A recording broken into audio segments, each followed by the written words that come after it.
sense. Okay, so that's probably enough vamping and all that. So here comes the part where I say, "Hi, I'm Trevor, and welcome to Catching Up on Cinema." If you aren't familiar with the program, Catching Up on Cinema is a film analysis podcast wherein we introduce each other to films, expand our cinematic horizons, and, in essence, catch up on our cinema. So it is once again that very special time of the month wherein we do our very special Tales from the Shelf episode. And in joining me in this endeavor, I have my good buddy Brad from the Cinema Speak podcast. How's it going, Brad? Who? It's going great. I'm glad to be here, and thanks once again for having me, Trevor. Yeah, thanks for joining me, Brad. I know kind of hastily put this together. It's the middle of the weekend. So, again, thanks for joining me. But as tends to be the case in how we arrange this program, we have a unifying theme that's going to be guiding today's discussion. So, as may be implied by the title of the program, Tales from the Shelf, we're here today to talk about our respective shelves, our physical media shelves. As you may have noticed in the background of our respective webcam feeds, both Brad and I own quite a lot of movies and TV shows and all that business on physical media, optical in our case, DVDs, Blu-rays, 4Ks, all that business. And the theme for today's discussion, this month's discussion, is going to be silver screen screeners. So what that means is we're going to be talking about films from our collections that we would like to see on the big screen, on the silver screen someday. This is implying, I guess, that we haven't already seen these films in that capacity. May not entirely be true. As I said, it's implied, doesn't necessarily have to be true.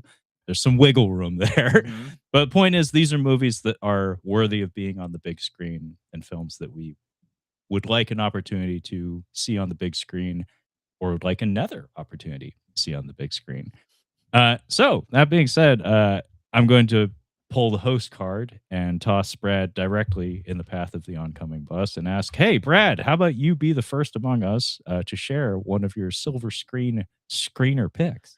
Well, I would love to do that, and I could go with the more joke answer first, but I'm not going to. I'm going to go with the real answer, the real hard hitting truth answer of what to see on this silver screen. Might be an obvious one, maybe. Might be the most obvious one you could think of. In fact, let's play a game, Trevor. If I say this is the most obvious pick you could think of, what do you think I have in my hand just off screen? Because I think maybe I can think of two movies you would maybe guess. Maybe you'll guess more, but I think there's maybe two that if you say the most obvious, you're gonna guess. I think this is the most obvious, but I will say there's another one that maybe you would say is the most obvious. How many guesses do I get? I'll give you two. How about two? Give me guesses? two. Okay. First one, Titanic. That was neither one. That's a great pick though. That's a great pick though. That is a great pick though. Second one, Wizard of Oz. Wrong. Yeah, 0 for 2. No, Sorry. those are actually great picks. Actually, I didn't actually grab any of them in my pile here, but those are great picks. The two that I was thinking of, one which I believe you have seen on the silver screen, so maybe you weren't even considering it. Actually, I have that one for later, so I'll save that for later. I'll let you know when I pull it out. The one that I thought was the most obvious is 2001: A Space Odyssey. Oh, yeah. Brad and I had talked about this previously. Thank you for flipping your feed there. Yeah, absolutely. I should have guessed that one. Apologies. I shouldn't have said Wizard of Oz because, truth be told, I've never seen Wizard of Oz and give zero fucks about Wizard of Oz. Really? But 2001, no, actually, I have not seen it on the big screen. But my buddy Kyle, who I often have done the podcast with, I need him to own that 4K, and I would love for him to have an opportunity to see it in the theater because it's most certainly a film worthy of it. Yeah, it in terms of like a film that is defined by the experience of it, it was kind of like the first one that I went to of like, okay, what is a movie that would be great to see on the big screen? And I feel like with this movie, I love 2001: A Space Odyssey. I do think it is one of the best films ever made.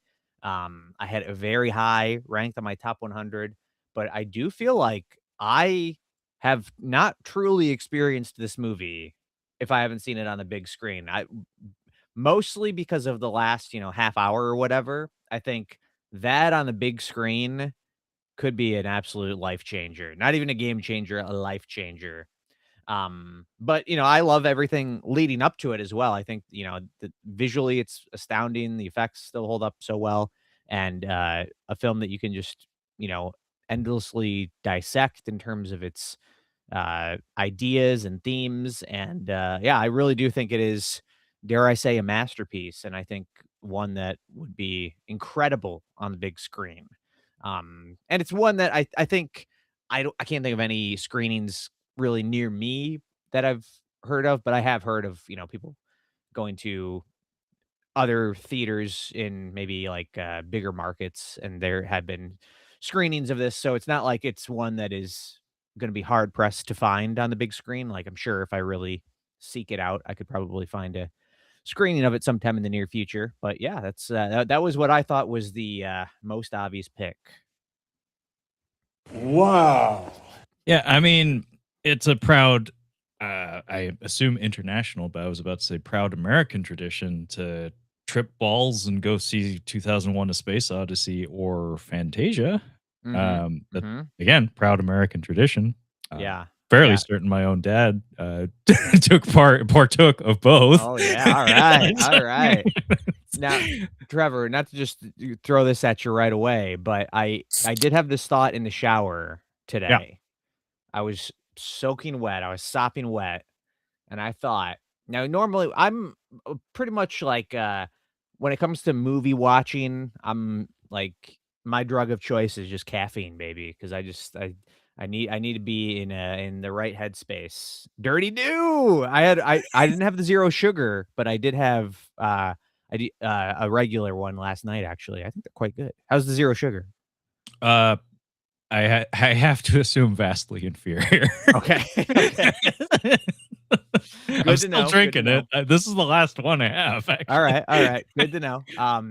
But no, I was thinking in the shower, like, yes, obviously this would be a great movie to trip balls while watching, and I think it probably would. Maybe it might unlock something. It might unlock something creatively that I need to experience. But I think that the ultimate experience of 2001, if you could somehow do it, is to, figure out how long, and listen, I'm no expert on this subject matter, all right?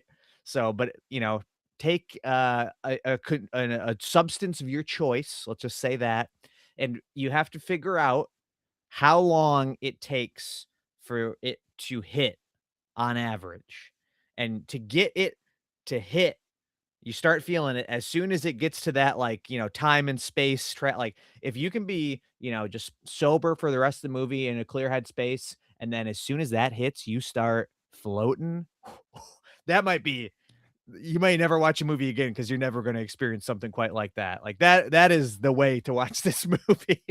Yeah, hit up ChatGPT. It's like, when should when should I dose myself when I sit down for You just need 2001? to, like, for, like, months beforehand, just, like, keep taking it and, like, time how long it takes to hit, and then just take the average of that, and then like, when as soon as you're like, "Alright, I've got this much time beforehand," boom, take it. Shit. Could be fun.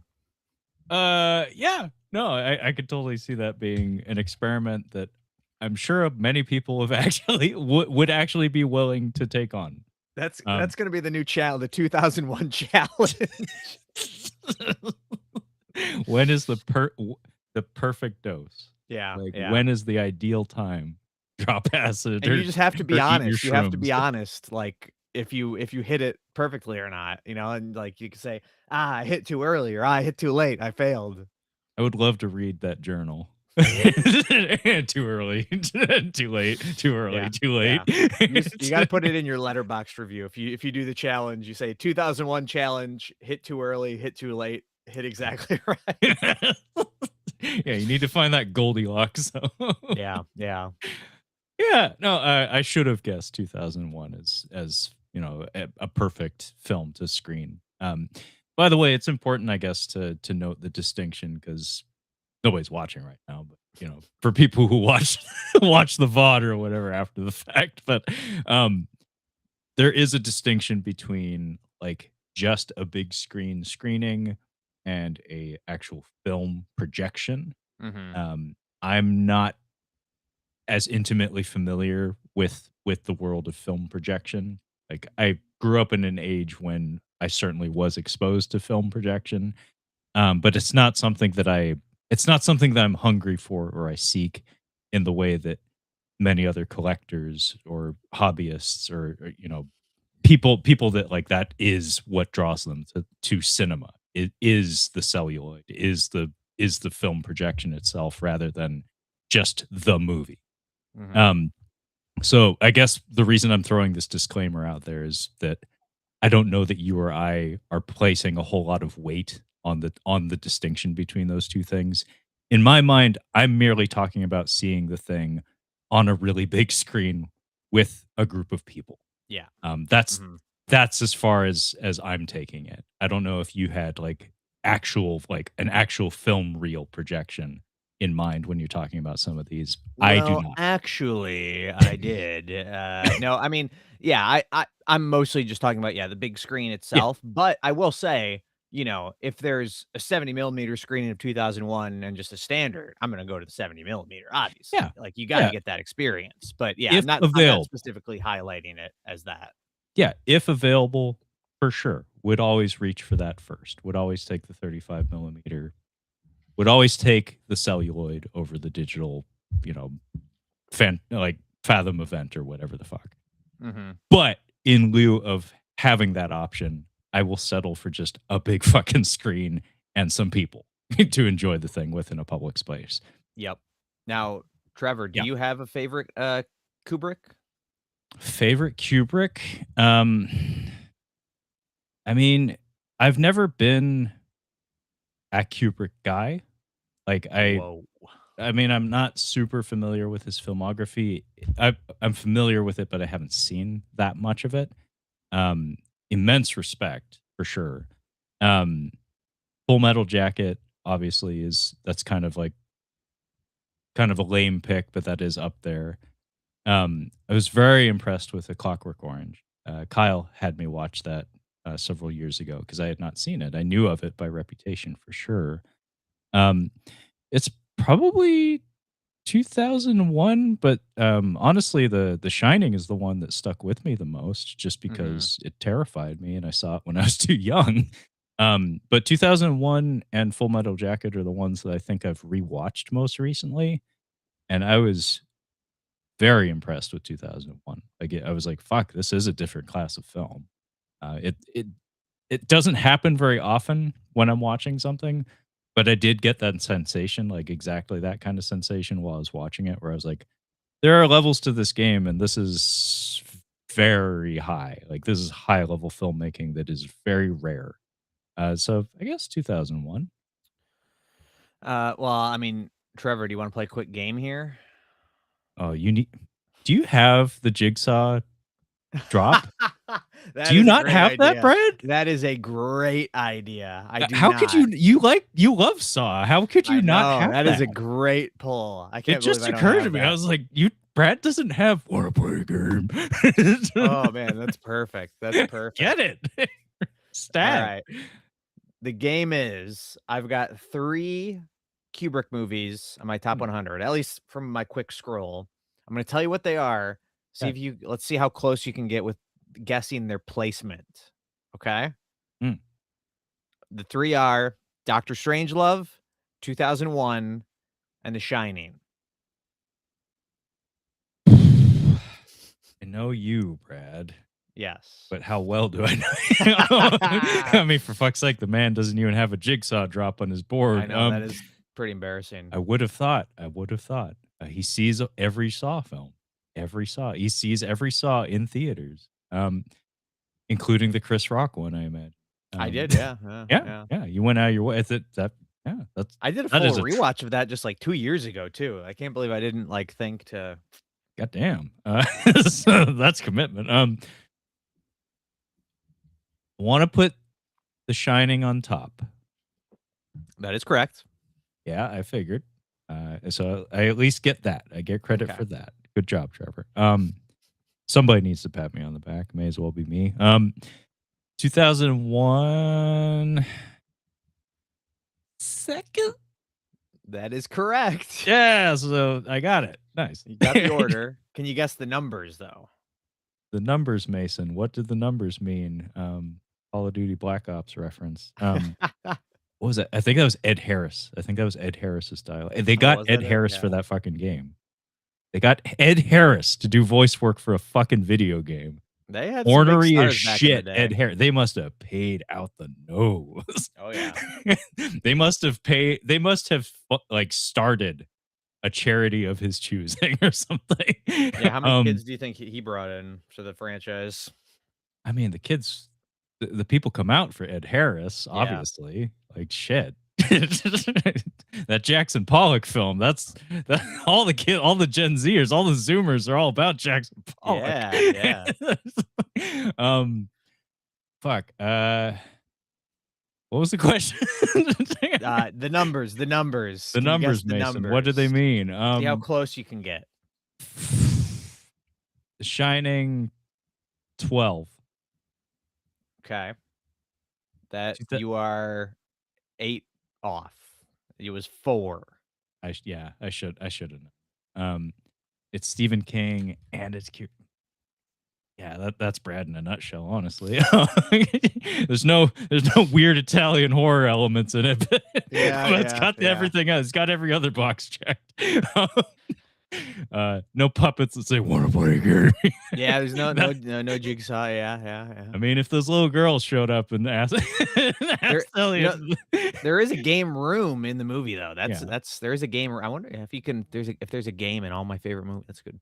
I mean, you are the game master. Yeah. Game Master Brad.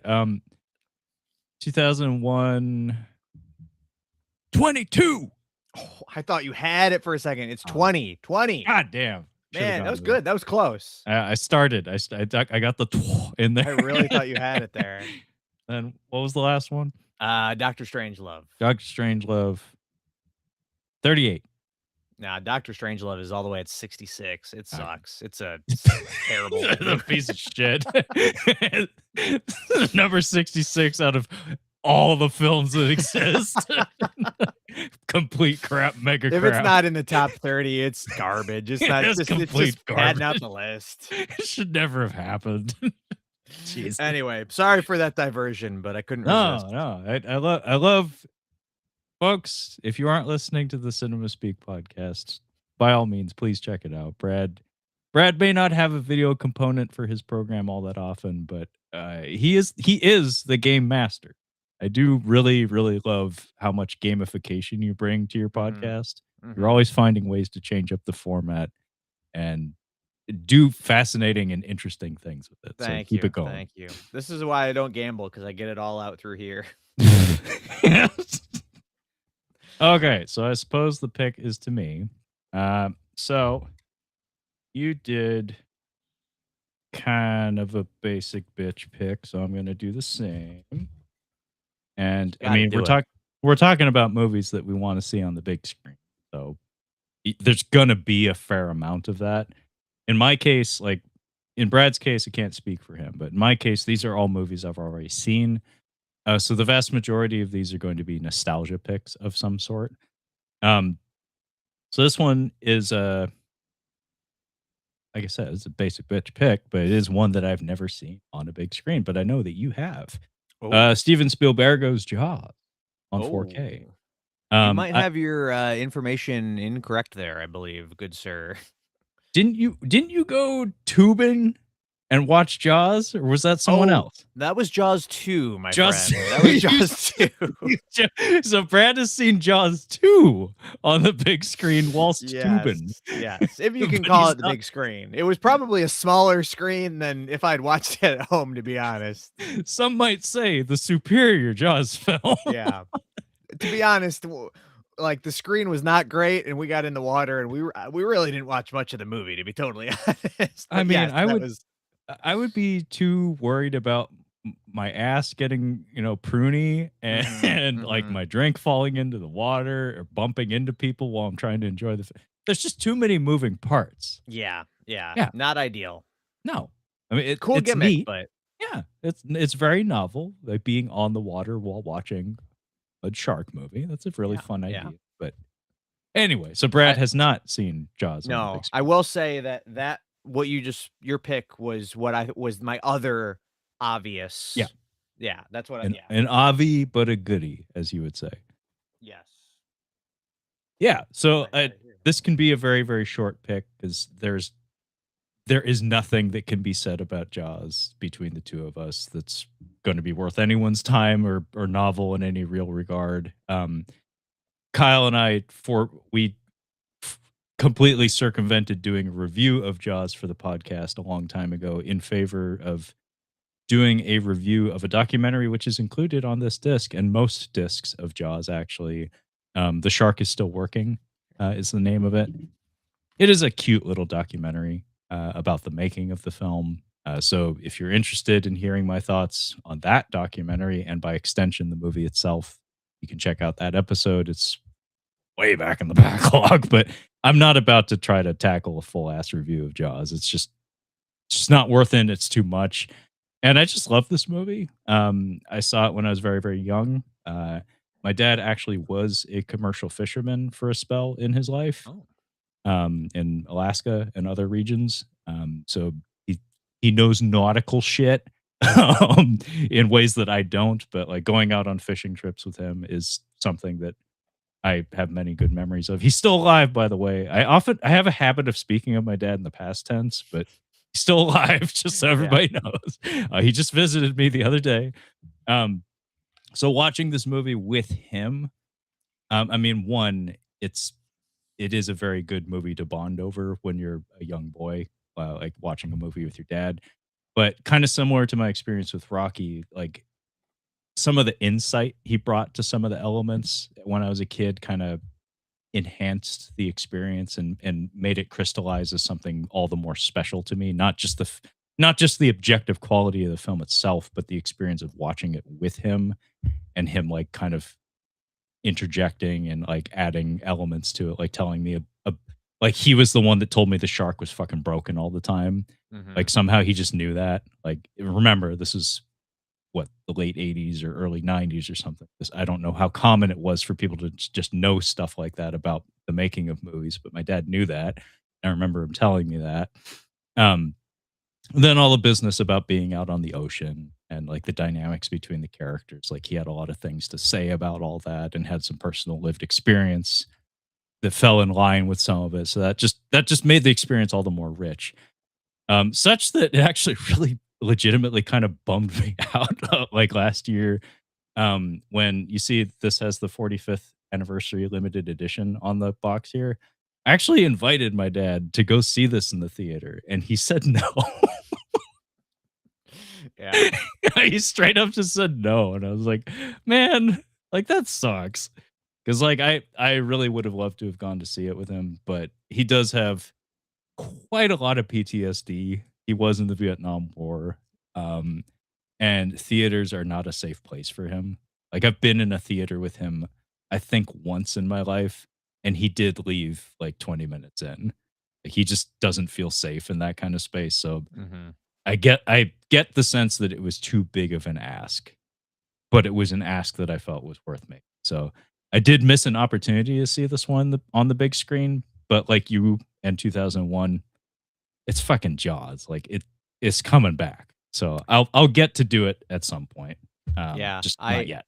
Yeah, because it was I think was it last year? Because it was for the was it the 50th, I think, when they did a big IMAX and yeah, and I missed it then, but I think I did watch it last year.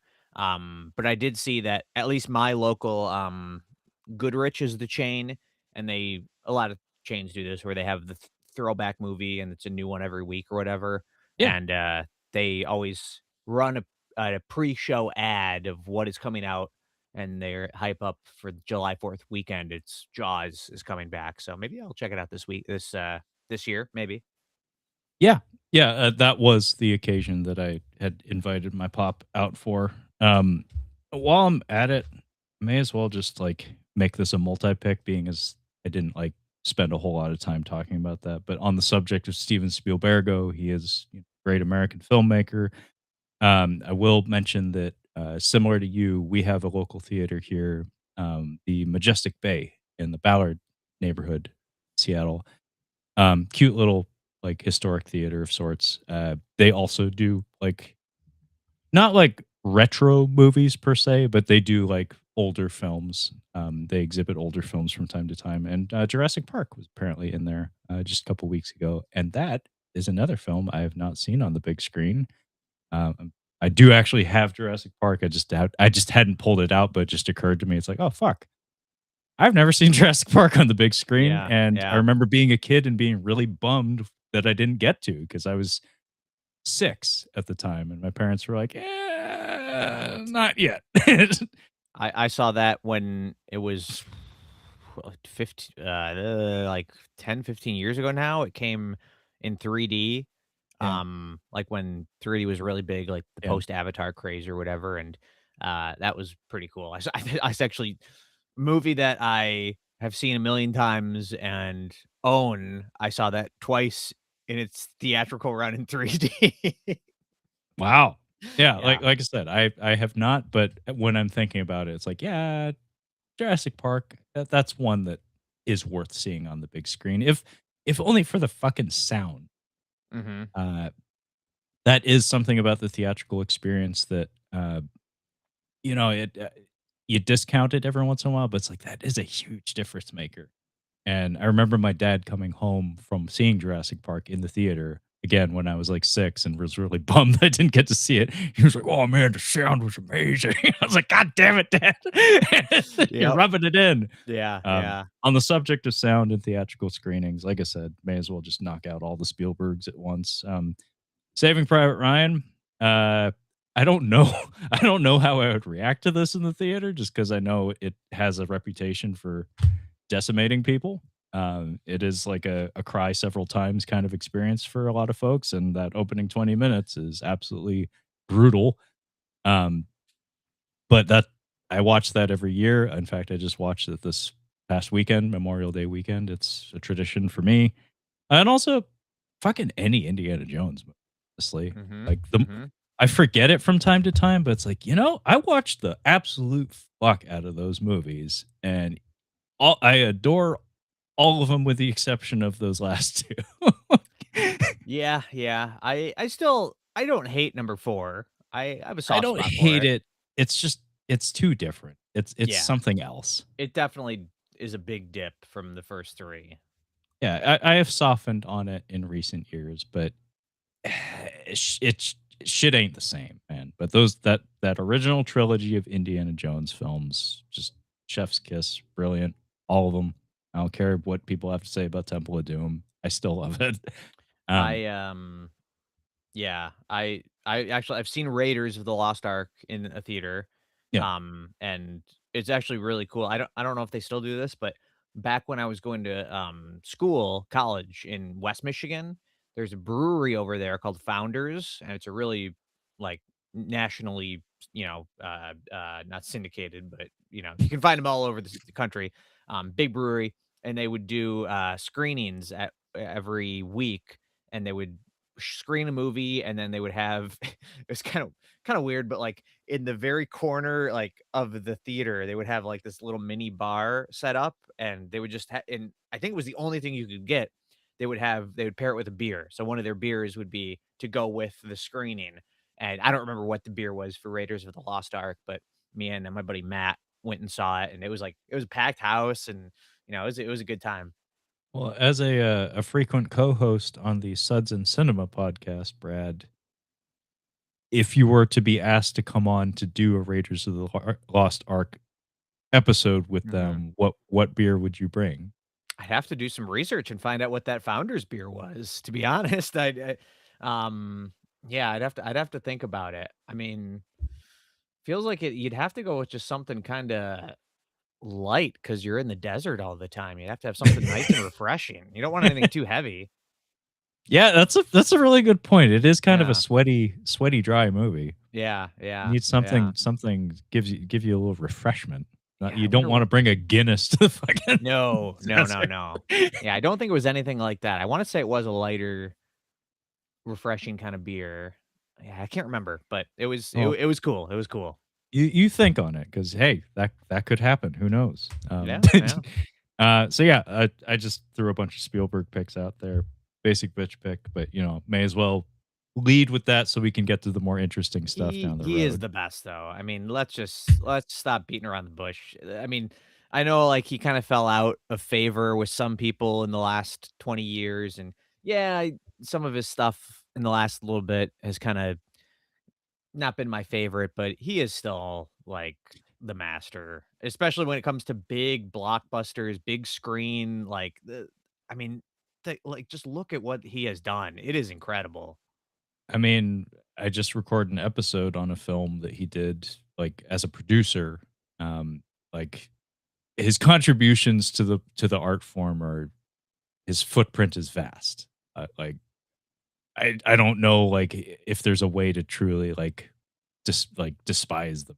Like fuck, this guy just did it all. Honestly, Mhm. Mhm. I'm in the good camp. I really like a lot of his stuff. And Mhm. I like learning about the man himself too. Like the more he's like one of those rare instances where it's like you learn more about the guy and you like him more because there's so many artists and so many people in Hollywood that's like you peel back one layer and it's like fuck that guy. Like Yeah. he's a piece Yeah. of shit. Like he is a piece of shit that made beautiful art. Whereas Spielberg, it's like, I think he's an okay guy. Like he's an okay guy and he's a good artist on top of that. And just has a really good sense for emotionality and how to communicate. Like just how to Mhm. communicate feelings and ideas in really powerful ways. Uh anyway, the draft, Brad. Tinfoil hat. Mhm. Did you pick Disclosure Day? I did. That was my first pick of the whole thing. So everything that guy just said is bullshit. He's trying to juice the vote. I am a little bit, but I will say now, obviously, we'll see what reviews turn out to be, but there have been social media reactions are allowed for people that have seen Disclosure Day, and I've been hearing very good things, and I'm very hyped for Disclosure Day. I am too. There's good people involved, and anytime that he comes back to extraterrestrials, like he seems to be like something like a topic that fascinates him, and Yeah. he seems to approach it from different angles every single time. So I'm curious. Like I mean, he's getting way up there in years, but so is Marty Scorsese, and he's still putting in work. These guys, they don't quit. It is kind of fascinating how a lot of filmmakers, as they age, they really like, their quality just drops, and whether it's, actually their skill or just, like, on the business side of things, they just can't get, the scripts that they used to or the budgets that they used to, but, yeah, I mean, Spielberg, Scorsese, I mean, even George Miller, he's making action movies that people half his age aren't as exciting and energetic as, and, there's still, s age is not, the final. I mean, it is the final destination, I suppose, but in some ways it's not, you can still accomplish a lot of great stuff if you're elderly. Steven Spielberg directing a Final Destination film. Wow, that would be He awesome. would have a lot of fun with, like, the Rube Goldberg You beat me to contraptions. it. He does like that. He does like plans coming together and stuff. Yeah, Like he yeah. loves showing up like Private Ryan and Jurassic Park, like all that's like there's so many of his movies have people just like planning shit and getting Mhm, those dominoes set up. mhm. Fuck. He'd be like, man, death is so industrious and cool. It's like death is back, baby. It's Yeah. like- I'm surprised. Has that ever happened where a like great director, like, somebody who is like they don't have to question that they're one of the greatest ever, like, their just name is synonymous with being great. yeah. Has anybody like I feel like this would be a fun thing. This could be a reality show, like Spielberg, Scorsese, and like throw in a few other all-time greats, and they take there's five of them, five terrible scripts and they all just randomly pick one of the scripts and they all make the movie and see if they can overcome the terrible script. Like if they are such a great filmmaker that they can turn anything into gold. That'd be a fun experiment. Dude, I would watch every episode.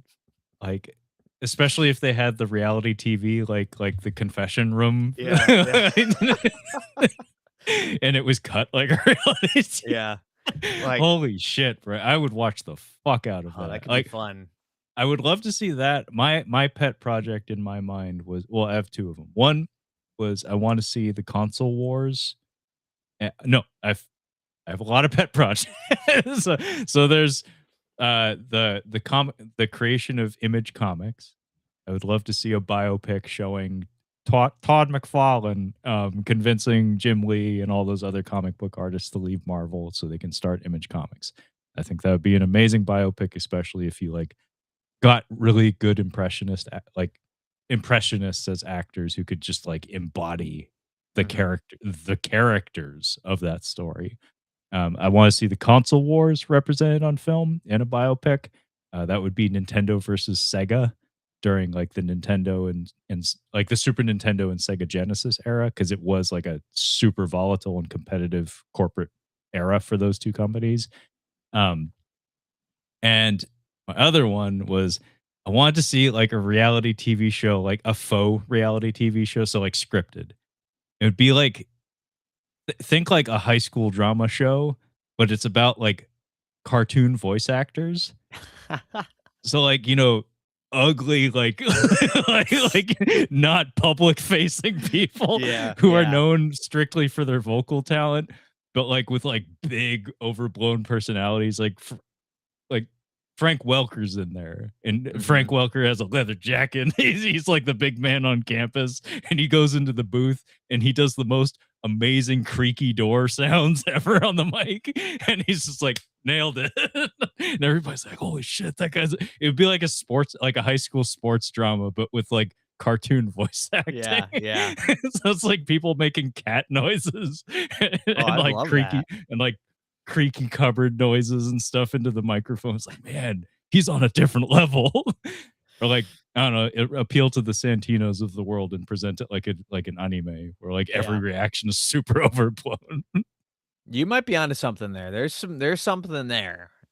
You might I you might want to wanna see edit that this reality out. show. I want to see that reality TV show where Martin Scorsese pull pulls out that script, a remake of Zat or some shit. Yeah. And he's like, "What the fuck is this?" It's like, well, better get to work. And then you see the finished film and it's like, holy shit, he really is that He talented. did it, he did it. He's the He did GOAT. it. Is it I wasn't there I could be wrong, but I think there was a season of Project Greenlight where there was 2 it was like 2 competing they had the same script, but it was 2 different directors. That And it sounds right. I never really watched that show, although I have seen a couple of the films that came out of it. oh, I'm so Feast sorry. being most prominent among them, I guess, which was all right. It was very much a product of its time. Yeah, I love that idea. I would love to see that happen. Yeah. So that was Steven Spielberg. That was all my Spielberg picks. So Brad, pick is back to you, sir. Well, this is kinda my joke pick, but it is a serious one as well. And it's also I partly because I just wanna talk to you about this movie, but I do think this fits the category well, and if a local theater around me did a screening of this movie, I absolutely would pay money to go and see it in the theatrical setting, even though I just watched it. And I have here the cinematic masterpiece, Champagne and Bullets, which I think done in a, room style midnight screening, it could be an absolute hoot. And I Now, just watched for the first time very recently. now, Brad, important question. By the way, what number is your? I have number, let's see, 5790 out of 6,000. Uh, so I have mine here. Mine is 1422. Yeah, you were way ahead of you were way ahead of the curve on this one. Well, I am a regular watcher of the Red Letter Media YouTube channel, Mhm. and they covered this film when it only existed on DVD and VHS. So the acquisition of this was something that like popped on my radar immediately. I was like, "Oh, okay, we got to get that because it's going to get got." Yeah. Very important question, Brad. Which version of the film did you watch? I did watch the Champagne and Bullets cut. So there are 3 cuts on included in this package, by the way. So they are all available to you. Champagne and Bullets is the most recent edition of it. And remember, the man himself, John DeHart, who's featured here on the cover, is I believe like director, writer, star, producer, caterer, probably. I believe his day job is lawyer. Quite a Mhm. litigious fella. This movie like was pirated, but apparently some action was taken to prevent that. So the acquisition of the rights to this had to go through him. And Champagne and Bullets is the most recent edition of the film, I believe, supervised by the man. Now, this is a man who is conscious of his image and protective of it. um, I have seen not every version of this, but not that long ago, actually, I took it upon myself to sit down to watch Get Even. It's Get Even, but there's no space between the words. So it is Get Even. Mhm. There's Road to Revenge, I believe, I think that might be one of the earlier editions of it. But Champagne and Bullets is the one that is on the cover and in full HD. Get Even and Road to Revenge are not HD, um, and represent very different cuts of the film. I think I prefer some of the older cuts of the movie. There's more Yeah. punching, and this man doesn't know how to punch, and it's much more entertaining to watch him flail. Whereas like Champagne and Bullets, the title is fitting because it puts a lot more emphasis on plot and romance, and I'm just like, I'm not really here for this. Like, I want to see you in your black tank top throwing punches and wheel kicks. Like, I want more of that shit. Yeah, I think, I forget which cut of it there is, but one of the cuts has, like, a full martial arts training sequence that isn't in Yeah, the Champagne and Bullets cut. exactly. Um, yeah, I mean, well, not to not to get too far off track here, but Trevor, I know you have seen this movie, and I knew you were, I don't know if I would say a fan or what I would say with this movie, but I was like, okay, this is a movie that Trevor and I have talked about before, and went to log this thing on Letterboxd, and I didn't see this anywhere. No, no Trevor star rating or log, and I thought, oh my gosh, is this guy either Letterboxd lazy, or is he too? Is this just too hard to give a star rating to? Because it is very, like, giving a star rating to this movie is, I probably put more thought into it than I have any other film in the last year. It's like on any given day, it's a 6 or a -1. Yeah, yeah. It's like- I ended up, at least for the Champagne and Bullets cut, I ended up settling on a 2 Okay. because, like, yes, it is a movie that is entertaining in a so bad it's good kind of way. There are elements of it that I think are, like, legitimately good, and that is Wings Hauser and forget the other guy, but the main villain. I think Guy that they are, smokes quite a lot. they are amazing. They're so funny, and I don't know if they kind of knew what they were in and they just leaned into it, but they are perfect in this movie. Um, but then what kind of really brings it down is, uh the pacing is, like, it, any fun is killed by the pacing, especially the sex scenes, which are extremely uncomfortable.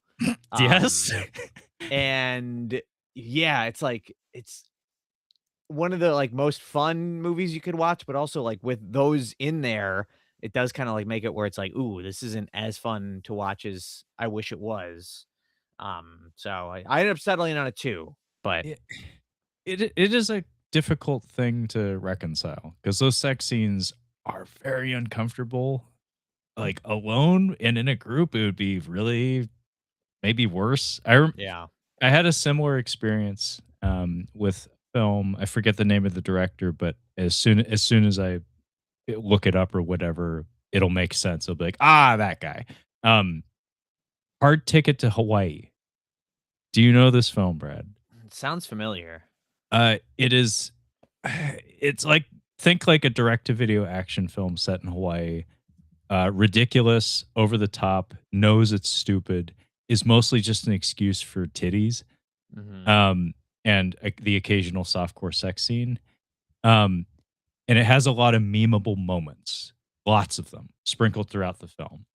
But it does have its like tongue firmly planted in its cheek, so it knows it's dumb in a way that Champagne and Bullets doesn't. Like what makes Champagne and Bullets fascinating is the fact that it is a sincere effort. Yeah, Like it yeah, doesn't know that it's bad. It's like The Room, like you said. Whereas Hard Ticket to Hawaii is campy. It's stupid. Um, but it has those sex scenes and they're pretty long too. Like they're pretty substantial. And it's like I remember renting it from Scarecrow Video with my friends. And we sat down to watch it and we're like laughing because we had seen the memeable moments on like whatever pre-YouTube, like Albino Black Sheep or Newgrounds website we were using at the time because this was like late high school or something. And then the sex scenes hit, and like there's like 5 dudes in the room, and we're all like, I'm not seeing this, man. Like maybe on my own time, but like with 4 other dudes in this room, like no, I don't really want that. So we like fast forwarded through all that, and yeah, it made it more palatable. But just the fact that they're there made it kind of weird, honestly. And Champagne and Bullets kind of has that problem too, where it's like it yeah, is very fun at times, but then that stuff hits and it goes on and on and on. It's like, fuck, man. Can we get out of this bathtub, please? yeah. That bathtub scene Fuck. is It's so uncomfortable. yeah, I think I, like, checked the timestamps, and it's like 5 straight minutes, and, that might not sound like a lot, but it is a lot. That is a Um, Jackie Chan fight sequence. yeah. I But could at be watching a Chinese man flipping ladders around and shit. Instead, I'm stuck in this fucking jacuzzi. it's the thing though, like, when you're watching it, you're like, "Oh, this is, like, very uncomfortable and very weird and going on way too long." But if you're if you step back and just look at it in terms of, like, John D. Hart and the filmmaking of it, like, it does make it even funnier because he just wanted to, like, basically have a sex scene with a Playboy playmate. He just wanted to cop a feel. Like, Yeah, yeah, and, like, divorced from actually watching it, that's, like, extremely funny, but when you're watching it in the moment, it doesn't really come across that way, although I have to mention that the best part of the whole movie for me, and it was not the bathtub scene, it was the scene after they get married. There's a brief sex scene, and it was one of the craziest things I've ever seen in a movie. He's got his champagne glass, and she, like, comes on the bed, and he goes to hand it, and, like, he means to hand it to somebody off screen, but their hand comes in the frame and, like, grabs it. It is so amazing. 'Cause, like, then, like, in the world of this movie, you have to imagine there's just somebody there who took the glass. that's like a Zucker Brothers I gag. know, that's exactly what I thought. It's like that you could not time like, the timing on that was perfect. It was so funny. so Um, yeah. so Shakespeare. Do you like Shakespeare? He recites Shakespeare in this Mhm, film. mhm, That with a theatrical audience would be kind of incredible, not gonna mhm. lie. The restaurant, I'm gonna tell this waiter a joke.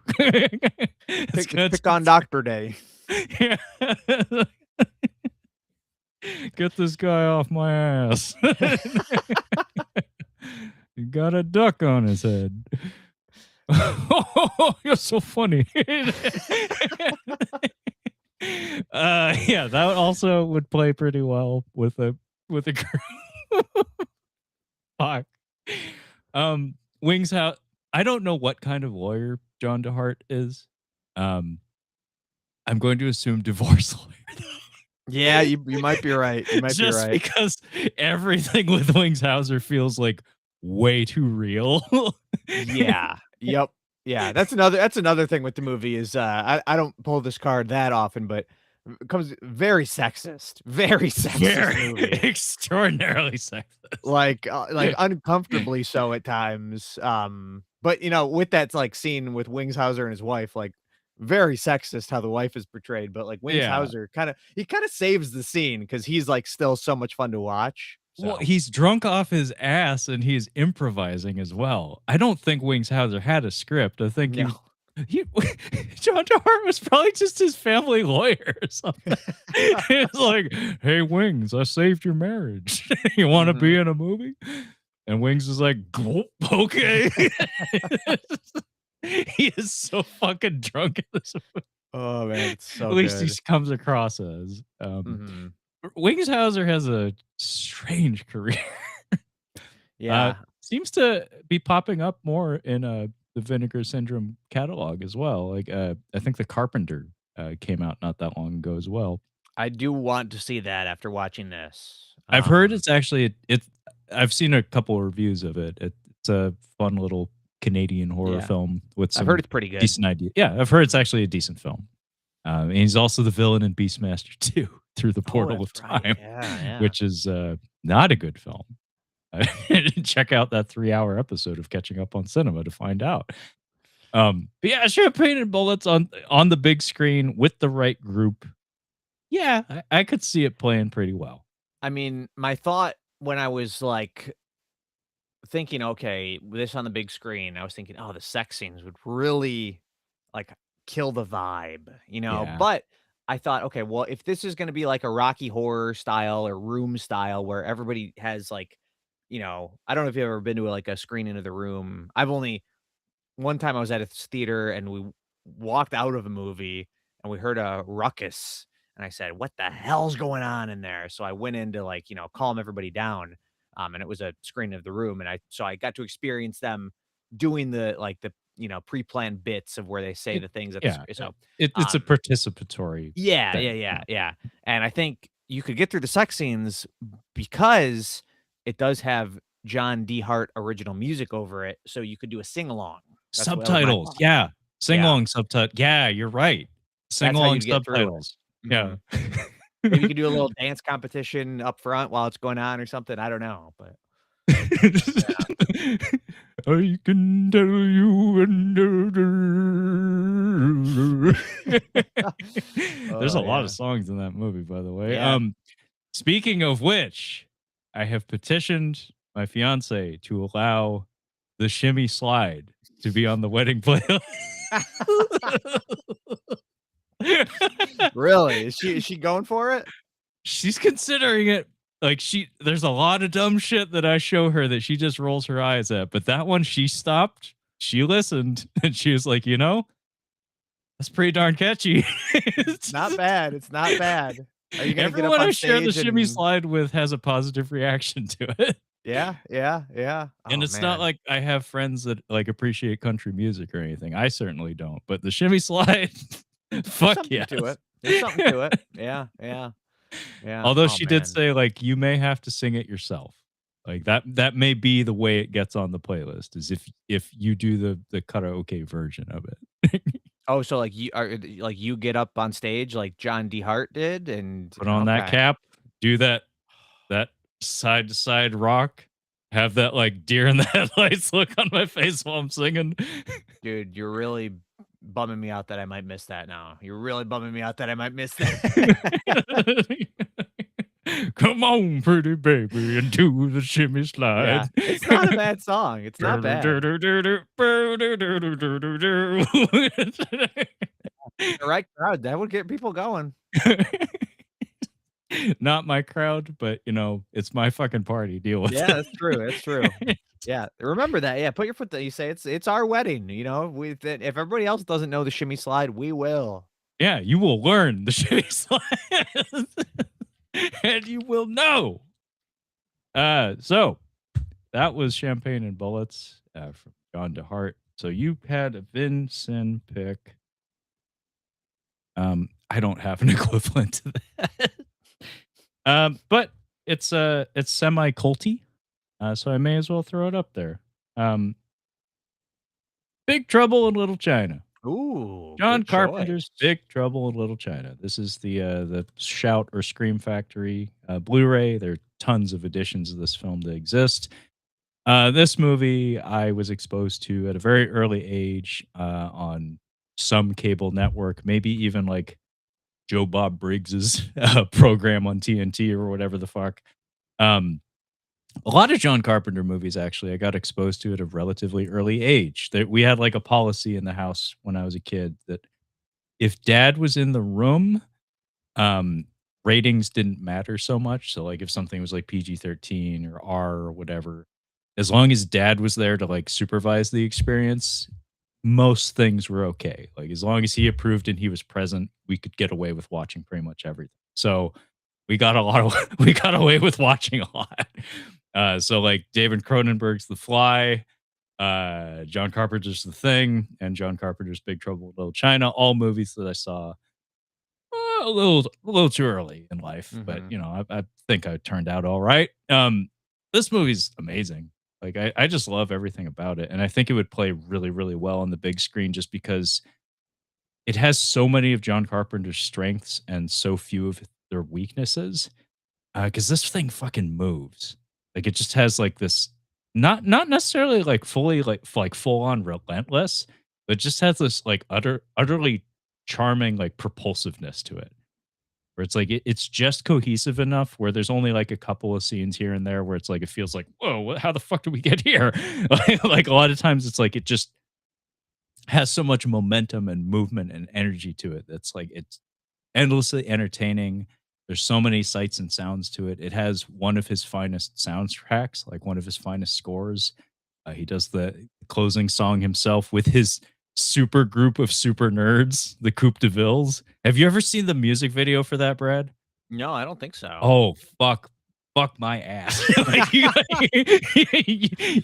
gotta look that up. Alright, I If you guess I'll don't have look to that check up it right out. now, Brad, I'm gonna text it to you because, Okay, alright. it is cinema, absolute cinema.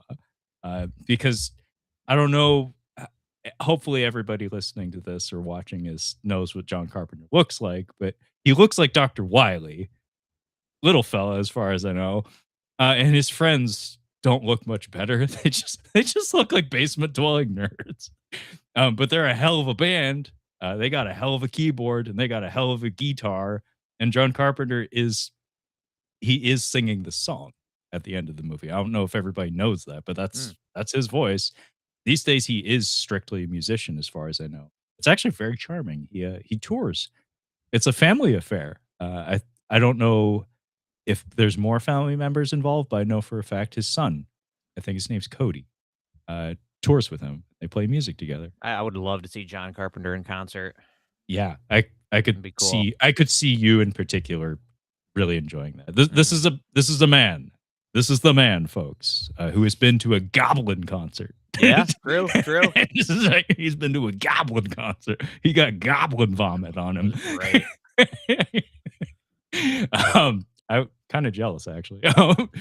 But yeah, the score for this movie is like one of the stronger points of it.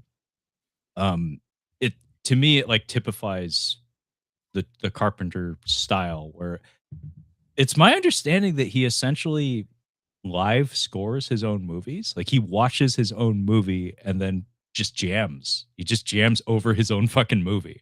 And I'm like, that's awesome. And it's I think more effective here than in many of his films. Mhm, Can't say all of them off the top of my head, but this is an amazing score. It's a big part of what keeps the momentum and the energy up. And just the Kurt Russell is uh, Jack Burton is just he's just an amazing character. He's big as life and twice as ugly on the poster, but the running joke is that he is not the hero he just thinks he is, and he mhm, fucking mhm. sucks at it. But kind of similar to the way like Captain America is presented in that first Avengers movie. He's like important maybe one time. It's really important that he's there for that like one thing, but every other time he just fucking sucks. Mhm. Like and no better no scene better signifies it than him going, "Yeah!" shooting at the ceiling and knocking himself out promptly before the final battle starts. It's Yeah. like that sums up the character pretty well. Like all bravado, all flash, no ability or substance. Mhm. uh, and an effortlessly funny performance on top of that. So many good moments, so many good quotables. Uh, and I've never seen it on the big screen, but I would absolutely love to because it's just so fun. Like it's dumb as shit, but it's fun. Yeah. No, that's a great pick. I've only seen it one time, I think, so I'm overdue for a rewatch for sure. But the one time I saw it, I did really enjoy it, and it is an absolute blast. It would be a real fun one to see with the crowd. I think so. No, I really think. But anyway, that was Big Trouble in Little China. So Was that would you say that's your top Carpenter joint? it might be because it's between that and The Thing. Mhm. Like no contest really. Like because I quite like Halloween, but I don't base my life around Halloween. Um, but both The Thing and Big Trouble in Little China like kind of have stuck with me in ways that like that one has not. Um, and like as I think with you actually, Prince of Darkness, that one had been on my to do list for decades. That's right. As That's I've right. probed like the also rans in his filmography, because like you, I really love doing like a full artist, like full filmography review. Like it's so challenging to devote all that time and energy to doing it, but when you do it, it's rewarding. It's really neat seeing an artist grow and change over time. Like Mhm. it really is a special thing. Um, it's just a process even beyond the arts that is really fascinating. Like you could apply the same notion to like an athlete as well. Like watching the progression of their career and their development. It's just a cool process. Like, hey, it's no wonder people have kids and shit. Um, but as I've like probed like filled in some of those gaps in his filmography, the things that I hadn't seen, the also rans, the things that weren't considered like absolutely essential to understanding his oeuvre or whatever you want to call it. It's dawned on me that's like, there's a reason those are the also rans. Like Yeah, they're yeah, just not on the same level. Cause like there are elements of Prince of Darkness that are remarkable and great. There's a lot of it that's not. Um, Same goes with like the fog. There's a lot of elements of it that are remarkable and great, but then there's a lot of parts that aren't, and there's a reason why like, it took me decades to get around to. I don't even think I yeah. finished it, if I'm being honest. He's got some peaks and valleys for sure. I mean, most of his valleys do kind of come later in his career. But it's like he definitely bounces back a few times, I would say.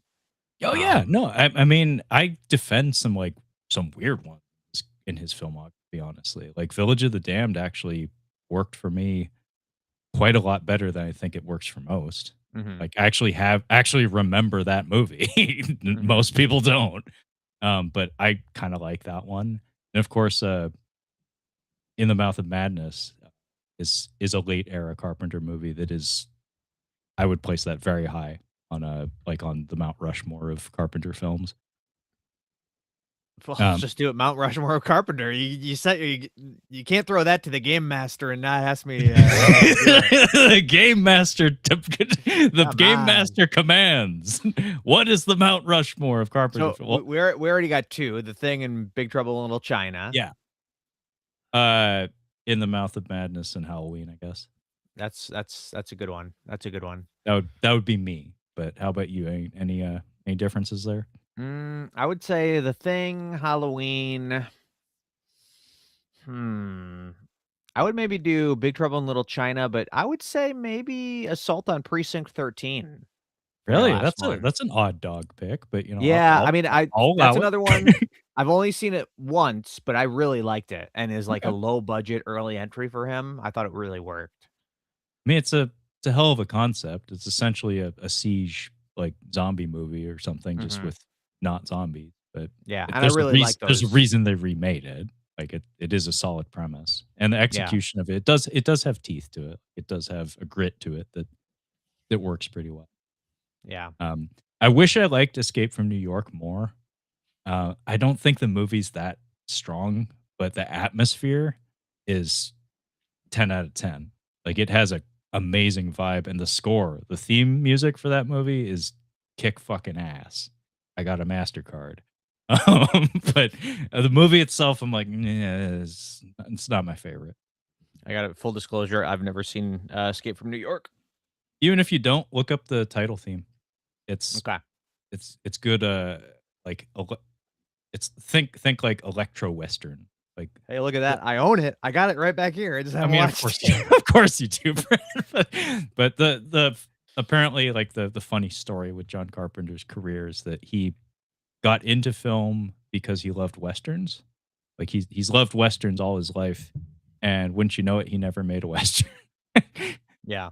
So, it's like, occasionally you'll find, like, western tinges in some of his stuff, but he never went full western. Hmm.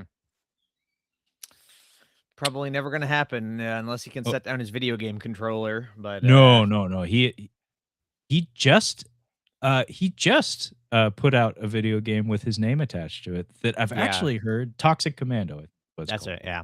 I've actually heard it's really fun. Yeah, I've Like, heard good things about it. um, Mhm. Fear 3 was not fun.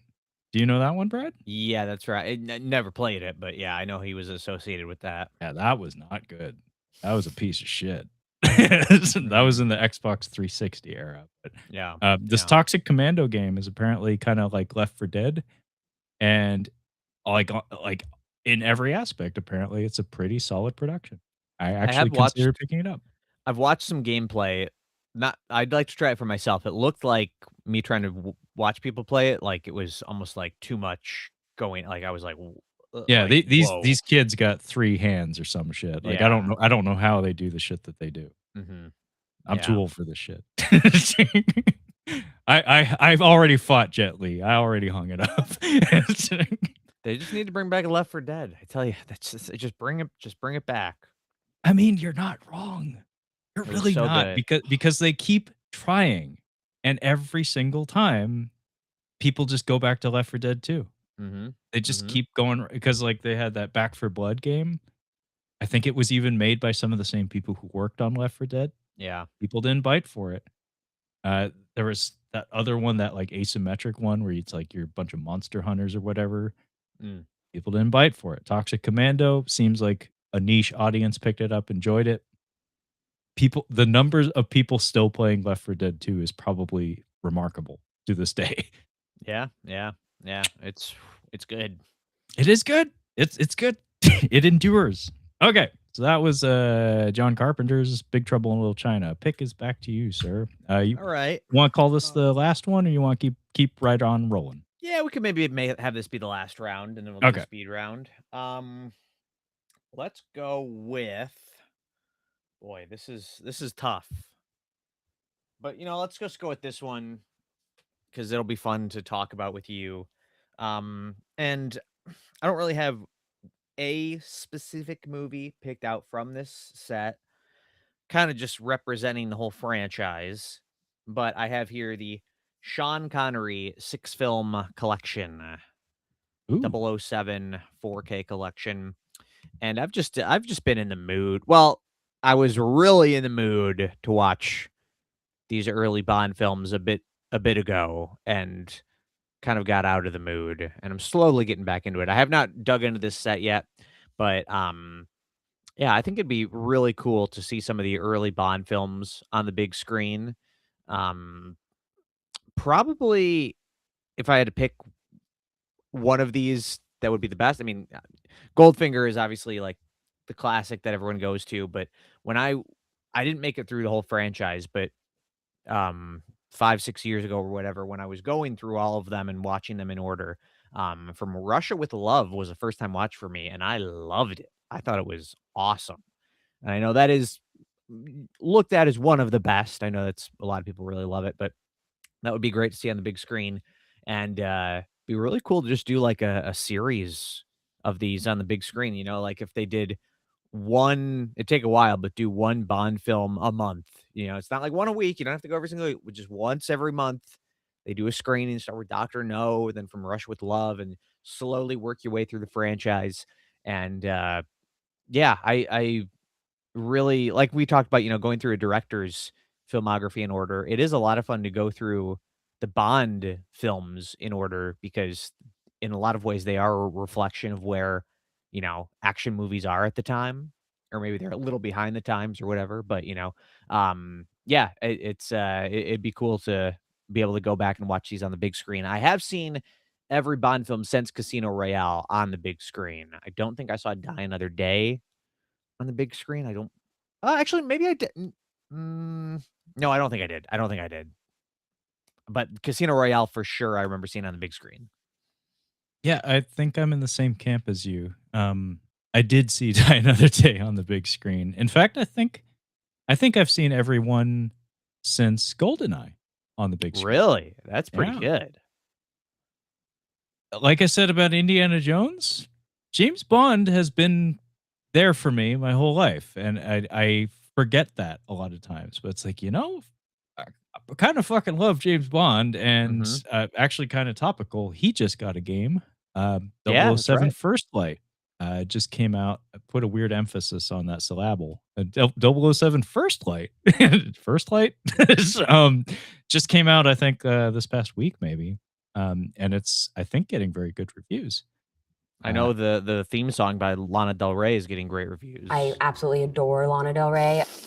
I'm sure you adore that. I actually haven't heard the theme yet, but I'll have to It's check that okay. out. It's not Yeah, amazing, but it happens. It's honestly a lot of Bond themes are kind of hit and miss. It's a lot of times the lyrics are kind of yeah. It's the melody that's much more important because if you're doing it right, the melody should be integrated into the score of the film. Uh, fuck, I miss David Arnold. His scores for the Bond franchise were mind blowing. Like, if it weren't for him, some of those Pierce Brosnan ones would have been like full star rating less than they ended up being. Like his contributions to those movies were massive, and his score for Casino Royale in particular is absolutely incredible. It's a doubly so because he had to do it without the Bond theme. Like that, the whole concept of that movie is that it is sans Bond theme. mhm. And instead they had to use the melody for the Chris Cornell song, which I don't know how many people actually like that song or not, but I really like that song. so do I. I really like it. I really like it. Yeah, And the yeah. melody of it, the core melody of it is amazing. It plays so well with the film. And the score on the whole is amazing. Anyway, yeah, very similar to exploring a filmmaker's filmography, exploring the progression of a franchise is a similar exercise and one that both you and I share an appreciation for. Where it's the interesting thing about Bond is that when he falls behind the times is when the franchise falters. Mhm. Like it's always this race where when he hit, he was the trendsetter. Like when Doctor No came out, it's like, ooh, everybody's gonna be doing this shit. Like everybody's gonna be emulating this shit. Um, and then you get further down the line though, and things start to get muddled. Like we head into the 1970s and we get into like the Roger Moore era, and it's like, we're not doing the same shit anymore. Like New York cops, like gritty crime dramas and stuff are more kind of in vogue rather than this like highfalutin, like tuxedoed like international spy or man of mystery or whatever. It's like, no, we got like Martin Scorsese shit going on. Like we got Mhm. Jimmy Kahn beating ass in the street. Like that's the kind of action we're looking for now. Yeah. It's like, oh yeah, and what about those black exploitation films? I hear those are kind of popular. It's like, hey, Jimmy Bond, get it, go to New Orleans or whatever the fuck. Mhm. And then you get into like the 80s and 90s and he starts to fall way behind, and of course that represents when the franchise is kind of in the garbage. It's like Roger Moore is well into his 50s and dance into the fire. It's like I don't think Roger Moore listens to Duran No, Duran. no. And then like Timothy Dalton, right guy, wrong time. I really do think he was onto something. I think if he was given a fair shake, he could have been like maybe the definitive Bond. But it was the late 80s. It was not the time for Bond. It was the time of mullets and Martin Riggs and and Mhm. Roger Murtaugh. It was the Lethal Weapon era, such that they recruited the same composer of the Lethal Weapon franchise because, well, hey, that shit worked. Let's take one of the FBI guys from that Die Hard movie and put him in there as the villain. It's like, yeah, people like this. These are equivalents. Like, no, he's anyway. Yeah, I think like a Bond festival would be amazing. Like, Ooh. do like do like an extended screening process or something. Maybe attract vendors and enthusiasts, like a Bond con or something, or like alternatively, maybe do like a screening thing where it's just like we are playing Bond like in its entirety. You Mhm. can come and go as you please. You can sleep outside the theater. Make sure you set your alarm for whenever your favorite Bond is going to come on, but we ain't stopping for nobody. So if you want to Yeah. sleep in your chair in the theater, please don't shit your pants. I know a lot of you are considering it. like be like there are toilets. You can leave. You can miss 15 minutes of the movie to take a shit or whatever, but we ain't stopping for nobody. Wow, that's like that Shia LaBeouf thing when he watched all his, movies in one go. Fuck. Man. The most I've done is the Dark Knight trilogy in one sitting. Mhm. I went to a midnight screening of The Dark Knight Rises. That was how I saw that movie for the first time. It was a midnight screening, and they showed Batman Begins and The Dark Knight uh, just prior. I don't know if I've ever seen more than, like, a double feature at a movie theater. I don't think I've ever done, like, a triple feature or anything, like, to lead up to a release of anything. That's the only time I've ever done something like that. Yeah. It was a fun little adventure. College buddy of mine invited me down to Olympia, so I drove 70 miles down south to meet up with him at the theater. And it was a fun experience too, because like again, I keep talking about music. The score for The Dark Knight Rises is so intrinsically tied to that which came before, to the point that like when you see all three movies in sequence, it's like, oh, there's some like interesting theming going on here with the musical structure, where Mhm. there's a lot of allusions to things in Batman Begins in particular. It was neat. But Yeah. but yeah, like a Bond festival or something where like we're gonna show all the Connerys or all the Moore. Ooh, all the Moores would be gotta have steel. You gotta have steel ass cheeks for that one. Fuck. Yeah, yeah. I mean, the problem even with problem with throwing all the showing all the Connerys is that it's like, you start strong and it's like you don't there's no payoff to sticking all the way to the end. Hey. We just talked about champagne and bullets being good bad. Diamonds are forever is good bad. Is that the one that was like not an official No, that's one? Never Say Never Again. Okay, okay. Speaking of which, the Blu-ray for that is absurdly overpriced Yeah. because it's the non-canon Bond. It's actually not a terrible Bond movie, honestly. And you get to see Sean Connery throw piss in somebody's face. Always great. Always great. Always a good thing. Always what you want in your Bond film.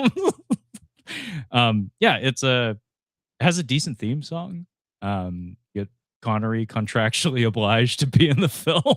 It's a remake of Thunderball. And it's actually not half bad. I don't hate Uh, it. I give it a 3. Yeah, it Couldn't tell you directed anything by about it, but Irvin Kershner, uh, mhm. Empire Strikes Back guy.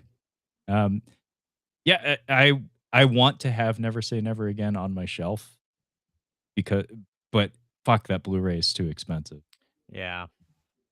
But there's a reason why it's expensive. Is because I'm sure they said stop printing them. It's Mhm. like the the Mhm. the broccoli family said fuck that.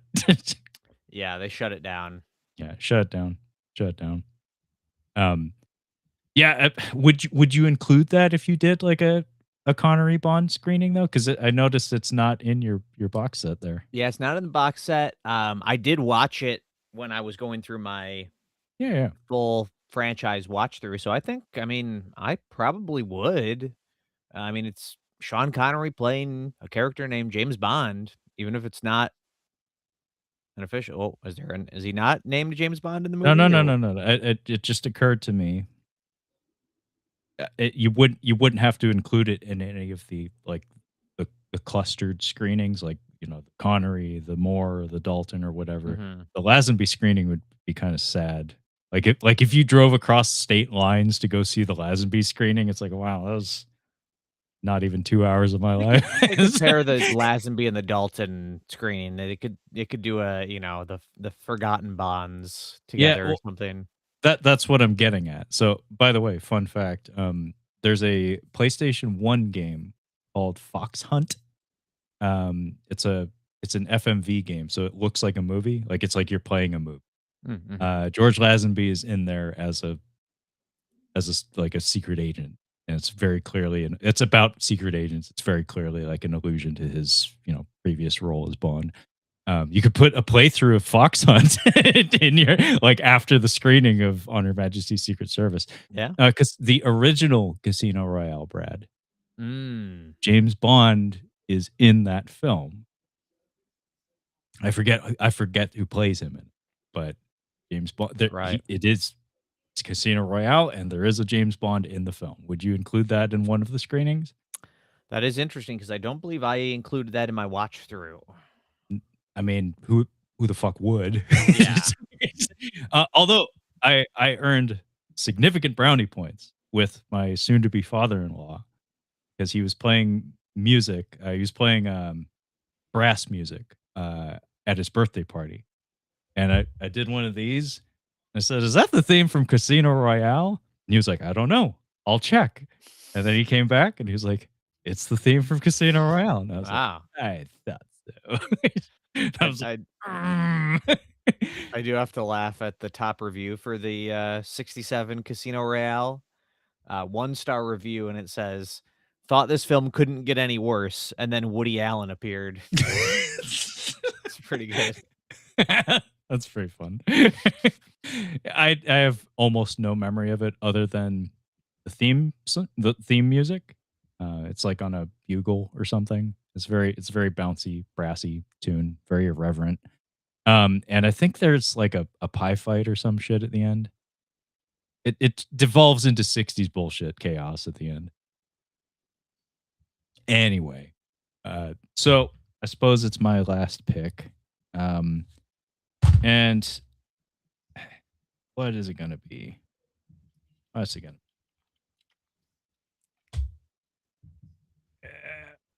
Well, you talked about double features, and I may as well do another basic bitch pick. I have more interesting ones that I'll go over in the speed round, but we're just talking about things we like. Yeah. Um,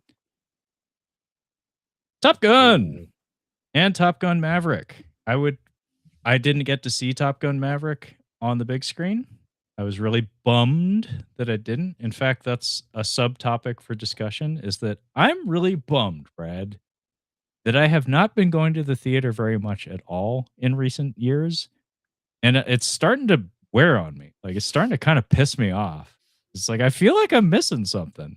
Yeah, Like I yeah. really kind of do. Like what is it? It keeps happening. I'm gonna have to check my letterboxd because there was something that I watched recently and I was like, this is really fucking good, and I wish I had seen it in the theater. Um, it's There's that Obsession movie that's out in the theaters right now that you, Mhm. Brad, had reviewed, and yeah, it sounds as good. It sounds like you liked it about as much as most people seem to like it.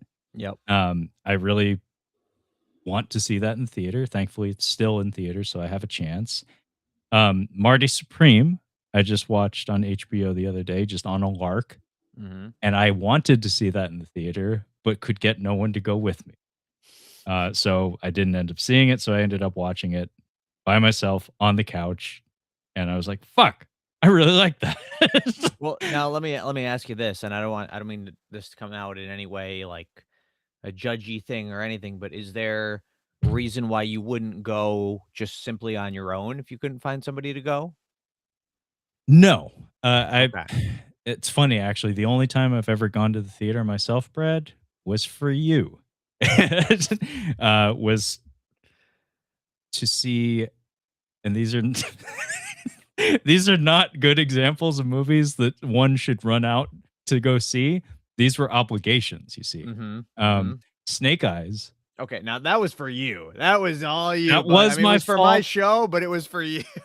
That was my fault. But tune into the Cinema Speak podcast in a few weeks because I will redeem myself. Because the reason we went to see that, Brett, I convinced you to go see that piece of shit. Snake Eyes is fucking terrible. Is because the choreographer of that movie is amazing. Kenji Tanigaki, I think his name. He is involved with a film called The Furious. I think he's even the director of the film. And by all rights, it seems to be the martial arts action film of the past half decade, if not the full ass decade. And it's coming out in just a couple weeks. I'm trying to get Brad to go see it so we can review it for his Oh, podcast. it's locked in. We're seeing it, and Okay, we're I seeing it. just on a whim, a little, behind the Yeah. scenes producing here. I was like, we'll review it as long as there's showtimes. I did just type in the Furious showtimes, and we're good. We're good. Okay. I might have to make a little bit of a drive, but we're lock it Worth in, it. baby. Yeah. If I can go see Snake Eyes. But yeah, the reason why I wanted to see Snake Eyes is because the same choreographer worked on that film as is making The Furious.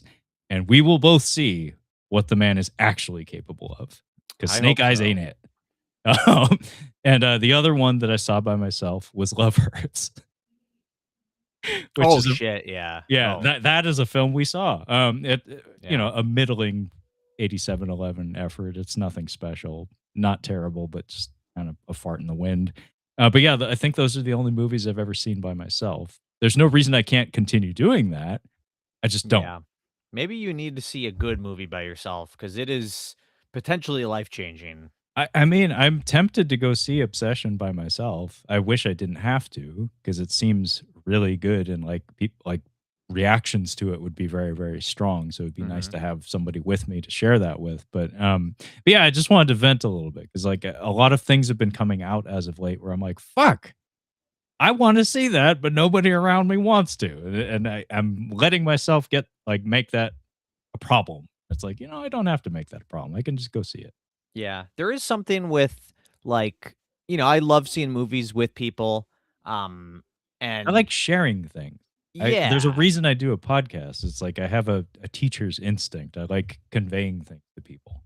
but I will say that there is one benefit with seeing it by yourself is that, and I don't really have this with Lizzie because we just go see stuff all the time together, Yeah. but, like, if you're seeing a movie with friends, you go to see it, and, like, if you are the one that suggested it, you might be kinda thinking, like, you're like, "Oh, shoot, are they liking this? Was this a dumb suggestion?" And, like, you're kinda like it does kinda get in the way a little bit of just, like, being able to just, like, zo zero in on the movie a little bit.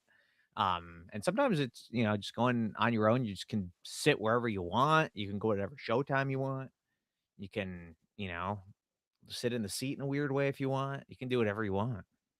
Yeah, that is a really good point. Like I am often overly conscious of the feelings of people around me. So I could see that like getting in the way of the experience potentially. Like if it's something that like I'm worried about other people, like their enjoyment level or something. Mhm, mhm. Um, but then other times it's like you're just dialed in and you just do not give a fuck. It's like Yeah. it's grabbed me, it's got hold of me, it's doing what movies are supposed to do. But yeah, it's something I need to change because it has dawned on me. It's like there are a contrary to what people say about like cinema being dead or whatever. There's a lot of good shit coming out lately, and I'm kind of kicking myself over not going to go see a lot of it. I Um, mean, yeah, the box office run of Obsession is, I mean, we don't need to get into it too much here, but it's insane. yeah, Like, it's increased its box office take, like, per weekend, every weekend. Like, it's gained more in its second weekend than its first, more in its third, like, that never happens. And it's so cool that it's, like, managed to catch on by being a great movie and just having great word of mouth, and, I mean, a lot of it is driven by, a younger crowd, and the young people, they yearn for great films. They yearn for original content. The young Gen Z is gonna save cinema. Who would have thought? I mean, word of mouth really it is incredible that it still is kind of like the way to sell a movie to people. Mhm. Like if Mhm. enough positive chatter is generated about the thing can sell itself. Like all the marketing in the world doesn't compare to tons and tons and tons of Zoomers making memes out of creepy girls. Yeah, yeah. Making memes about relationships and stuff, toxic relationships. Yep. That's the thing. You need to make a memeable film. That's how you get people to go see it. Like put Yeah, some a lot put of s- like the weekend's acting in anything, honestly. Put yeah. up clips of the weekend trying to act, and people are going to be at least interested. Yeah, yeah. But if you want a big hit, you gotta make it, like, memeable in, like, a good way, like, not memeable in a bad way, you know what I mean? Yeah, Because you it ha- can't do the Morbius thing. it's Morbin time. Yeah, you know? Although I do like those AI videos of them like actually manufacturing the Morbin time moment that doesn't actually exist. Where it's like, if this movie, if they had any mind for marketing and making a memeable film, you would have had Jared Leto go back on that green screen set, like do a reshoot and have him say it's Morbin time right before an action sequence. Yeah, There yeah, you go. You're off to the yeah, races. The kids will show up and they'll chicken jockey the shit out of your theater. yeah. That's a thing that happened in American history. There's a whole Wikipedia article dedicated to the chicken jockey phenomenon. If there isn't, there should be. There should be. For 5 minutes there, the whole world cared about that shit. Mhm. But yeah, Top Gun and Top Gun Maverick. I've never seen either of these films on the big screen. Like I said, Top Gun Maverick is a good example of like a summer blockbuster movie that I knew was going to be good. It blew up the box office. I saw it at home and I was like, yep, it's pretty fucking entertaining. Wish I had seen it on the big screen. I would love to see either of these on the big screen because similar to like almost every movie that I've mentioned, I mean, yeah, like literally every movie I've mentioned, I can associate with my dad. Top Gun is technically about naval aviators. It is a Navy film. It is a Navy propaganda film, not an Air Force film, in spite of all the jets. Very Mhm. important distinction. My dad was in the Air Force, not the Navy. He was not an aviator either. He was a crew chief. Um, but like, I don't know, growing up with dad's stories and stuff, like the aircraft and jets in particular were something that my brother and I both had some fascination with and would, bug our dad about and stuff. And the Top Gun soundtrack, my mom had it on audio cassette and would she had a rowing machine in the basement. She would work out to the Top Gun soundtrack Mm. and I would routinely steal it from her because that soundtrack is a banger. And I would listen to it on my own time, and she'd be like, "Where the fuck is my Top Gun cassette? Not a CD, it was a cassette." She had to Mhm. rewind that bitch and flip it, and I kept stealing it. And as a result, the Top Gun soundtrack is kind of the soundtrack of my youth in some regards. That and Transformers the movie soundtrack. Coincidentally, both films are from the same year, 1986. Um, and yeah, just Top Gun has had a huge presence in my life. Like it's just always kind of been there. We had it on VHS, like a recorded from television version of it, so not like an official like retail copy of it or anything. I just had like a label maker in bold text Top Gun on the spine. And I remember the day that I actually got to watch it. Spoilers, I always knew Top Gun as the movie with one, the kick ass soundtrack, and two, the one where Goose dies. I didn't know what a goose was or who a goose was. I just knew that they died in the movie. So the first time I watched Top Gun, I was like, oh, that's Goose. Oh, he's gonna get it. As soon as you heard his name, you're like, "He's done." Yep. I was like, I like this Goose guy. He's tall and goofy, but he's dead. He's dead as shit. Mhm. But yeah, I adore Top Gun. It's trashy. But it knows what it is. It is Tony Scott giving the people what they want. That is glistening abs and jets and rock and roll music. Yeah, I'm not as big on the original. I never really watched it when I was young. Okay. But Top Gun Maverick, I love, and I think I've said it. might be potentially the greatest sequel of all time in terms of how much I think it improved on the original. It might be the greatest sequel of all time. It is really remarkable in that regard. Like it Mhm. is a solid ass movie. Yeah. And as far as like quote like legacy sequels go, its approach to handling things is admirable. Like it handles things a lot more smoothly than some others. And it also has some subversive elements that don't stumble over it doesn't cause it to stumble over itself. It's like I appreciate that you're winking at me and making some changes here. And also like there's some really fun elements to like the flow of the film where it's like a lot of filmmaking and editing is managing the flow of information, like managing the timing of what the audience is supposed to know, when revelations are supposed to happen. You need to know when you need to be ahead of the audience and you need to be behind them.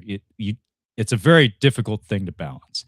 And the movie balances it really well because like you get to that closing chunk of it and you're like you have that like satisfying revelation of like, oh, I part of me knew we were gonna get here, and then when it happens, it's like, I feel rewarded instead of like, oh, duh, yeah. Mhm. It's a very tricky thing to balance, but they pull it off really well. Where it's like, oh, those two got paired up, and they're in that jet. Oh, okay, movie, good job. Way to Yeah. go, Yeah. way to go, dude. Why isn't that on your board, Brad? That's another good one. I gotta start a list. I've got some that Yeah, I gotta add. what you need Jigsaw. Jigsaw is a number one. Yeah, that Like needs to be on there. you want to play a game, but Melvin from Tremors, way to go, dude! Yeah. No, that's That good too. I mean, Mhm. another Melvinism. You guys gotta do something. You gotta do something. Honestly, there's a lot of sound bites from Tremors I could A lot. grab. Kevin Bacon, "What the hell is going on?" Something like that'd What be the a good hell's one. going on? Pardon my French. Yeah, yeah, Yeah, yeah, pardon my alright. French needs to be on there if it isn't Well, already. now I have another reason to rewatch Tremors, so thank you, thank you. Tremors is Never need Tremors. another reason, You but never need a reason to watch. That's part of the beauty of Tremors. mhm, There is every time is the right time for Tremors. It's like pizza. It's just like mhm. you want to get a pizza. Yes, I do. You want to watch Tremors? Yes, I do. Watch Tremors and eat pizza.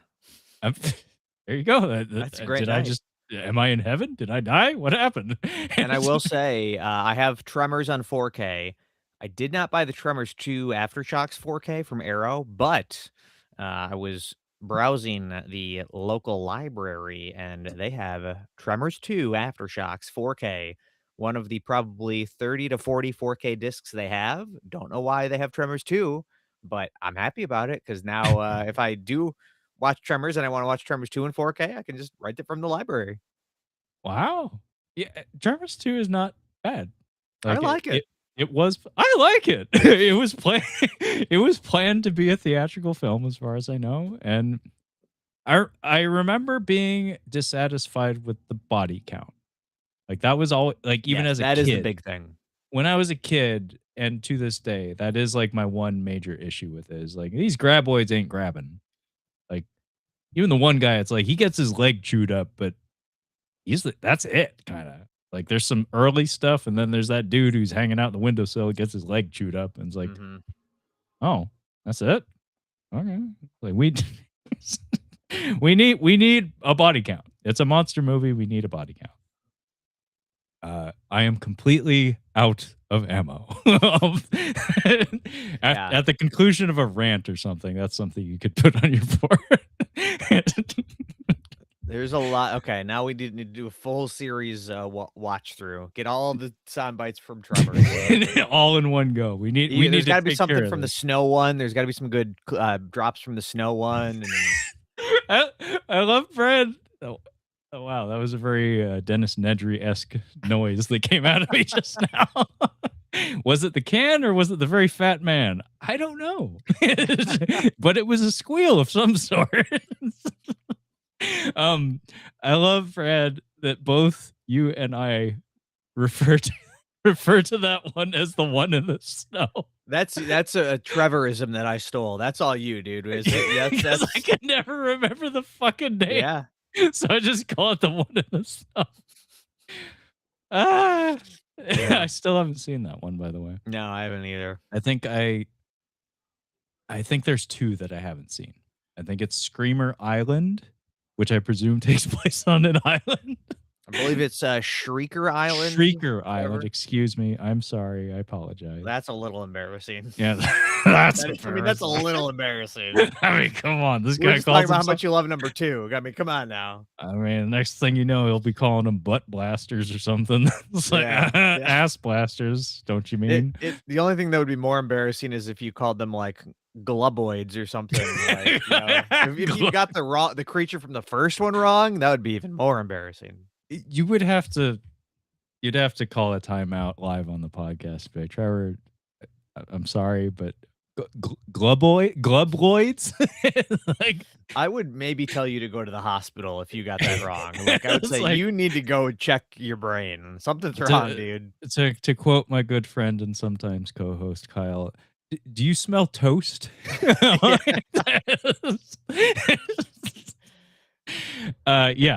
Shrieker Island and is Cold Day in Hell, maybe?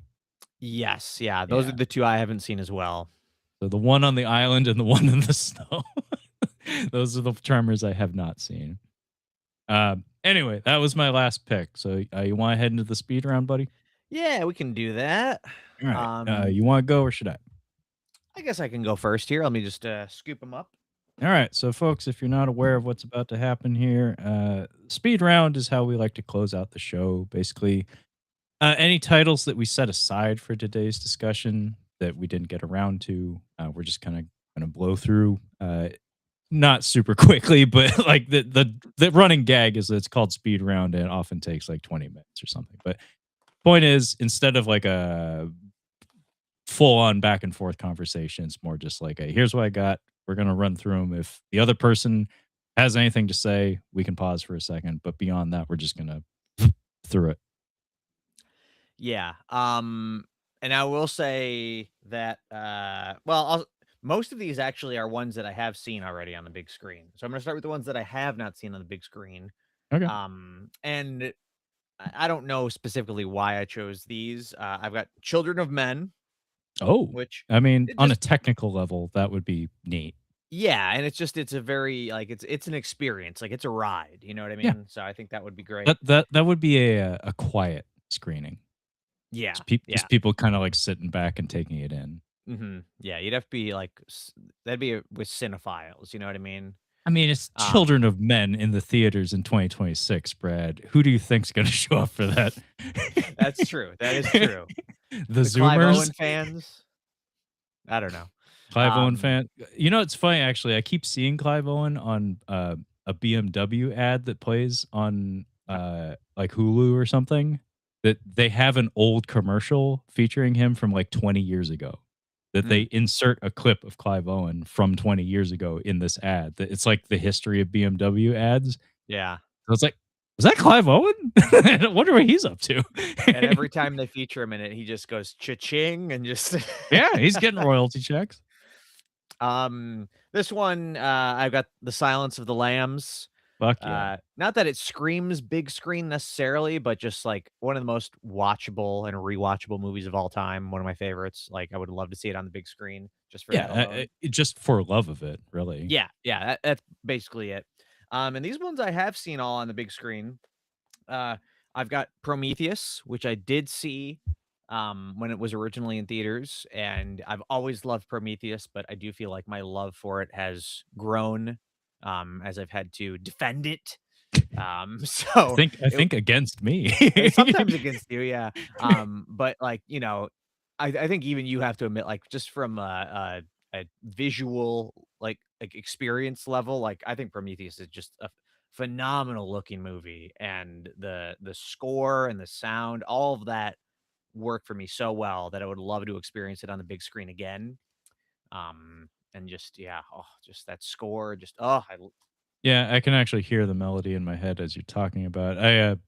I I did not see it on the big screen, which may actually contribute to why I don't have as fond feelings for it. But Mhm. maybe that would change with theatrical screening.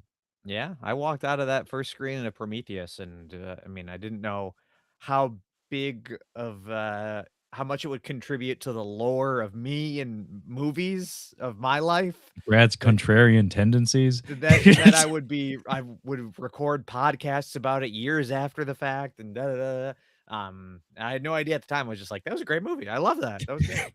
Um, I've got here, Mission Impossible. I got Fallout, which I is my personal favorite. Specifically with this one, more just to, see them in IMAX 'cause, I think I saw Ghost Protocol in IMAX and Rogue Nation in IMAX, but I think those were the only 2. And with that, the caveat of it was, like, the not true IMAX, it was, like, LIMAX, but still very cool, especially I love how in certain IMAX screenings, that when the aspect ratio changes, and I love, um, in Ghost Protocol, like, it was the moment when they're in the Burj Khalifa and he walks right, like, the camera kinda, like, follows him walking up to the edge, and the screen expands as he gets closer to the edge. Really cool. And so I think getting to watch any of them in IMAX either for the first or second time would be really cool. And, this one, I'm kinda kicking myself I didn't see it in IMAX because it is a banger. That's that one they shift the aspect ratio when he gets on the helicopter, right? Like when he's running up to it or something? Yep, yep, yep, and what do you call it? The skydiving, I forget what they call it specifically, but Oh, that one, the I think when halo he jump? yeah, the halo jump. I think is it when he's running? I Yeah, can't I think you're yeah, right. and it Uh, opens up. I haven't Um, had the pleasure of seeing any of them in IMAX, but I hear about these things, and I think that's so cute. Like, I think mhm. that's so cool that it's almost like it's a tradition essentially for the franchise after a certain point. Yeah, I'm pretty sure I don't know if it's the same on every disc, but I think the, 4K, like, retains the aspect ratio changes. I think you're right, yeah. I remember it specifically during Fallout for sure. I don't remember if it was in any of the other ones, though. I haven't Um watched the most recent one, I have the disc, but I haven't watched it, Mhm. but I remember hearing that, when he's changing the pressure valve, is when it happens, in that one. I'm excited to actually see if they incorporate That would've because been cool to I see. heard, like, people had really positive reactions to that. Yeah, yeah. Um, I've got and these are just kinda funny stories. Not really funny, I guess, but, I have Inception, Yeah. which only reason I, highlight it is because, it, is the movie I've seen the most in theaters. So, I've seen it 4 times. To see it another one, I would just like to add to the total to get this up to 5. Um Man, there's what a you're so great when you just had no responsibilities or anything, and you could just go see Inception 4 times across the course of the summer, like, how great is that? That was great. Yeah. Good Yeah. times. Yeah, that's some warm and fuzzy feelings associated with those times when it's like, I'm gonna sit down and watch this 2 hour and 45-minute movie again. Mhm, It's mhm. I will say by the 4th time, I was getting a little sick of it. I was like, "Okay, maybe I Fort should, like, Fortnite brought it back. Fortnite." I did get seen in Fortnite, like, I've seen this movie a lot. Yeah, folks, if you're not aware, and how dare you if you're not, it's part of the Cinema Speak lore at this It point. is, yeah. The lore. Brad attended a Fortnite screening of Inception, Mhm, and he mhm. said people were putting each other on trampolines Yeah, during the I experience. mean, I don't play Fortnite really, but yeah, there was like they were bouncing on trampolines in front of the screen and throwing tomatoes at the screen. But I think I've talked to you about it, how when they like, drop into that first level, and there's that moment where the train is going through the street. I think it's the first level, maybe it's the second level, that's a little embarrassing, but, that, like, first kind of first really big action sequence in the movie, all the jumping and all the tomatoes just stopped, and you just looked around, and there was just all these Fortnite players just, like, glued to the screen. And I it's like, mean yes, they still got him. It still got him. I mean, That is really neat, actually. Like, that it really does have to be, like, akin to, like, being in a classroom full of little kids, and then Mhm. finally something captures their attention. It's like, Yep. "Oh, wow, it actually happened." Like, It was pretty cool. it took a fucking train blowing through a wall. Yep, yep. And the last one I have here, the backstory on this one, I've got, The Hateful Eight, the Quentin Tarantino film, The Hateful Eight. Oh, Reason I'm highlighting this one is because I have seen it in theaters. I actually did see this twice when it first came out, and that's the only times I've seen it. I've never watched it at home. But, I we tried to go see the roadshow version, yeah. and it was me, Bobby, my friend Bobby, and somebody else who I won't name, but that other person, I'm pretty sure well, maybe I shouldn't say. Somebody made us late. In my memory, it was not me or Bobby, but there's a chance it could have been us. I don't know. I don't wanna say who it was, but Okay, in my memory, it was the 3rd person. But anyway, okay. um yeah, and it must have been before, like, buying tickets online was so normalized because we drove down to the screening of the roadshow version, which had, like I don't remember all that was included, but, like, there was, like, an instrumental opening, like, an intermission, like, it was, like that was the way to see it, like, as Tarantino intended or whatever, I think. Yeah, with, Um like, an organist or something. yeah, yeah, and it was like, "Okay, well, if we're gonna go see The Hateful Eight, we gotta go see the roadshow version." Like, that's Yeah. when else are you gonna get to experience that? And we drove, 45 minutes to an hour out of our way, and we ended up missing it.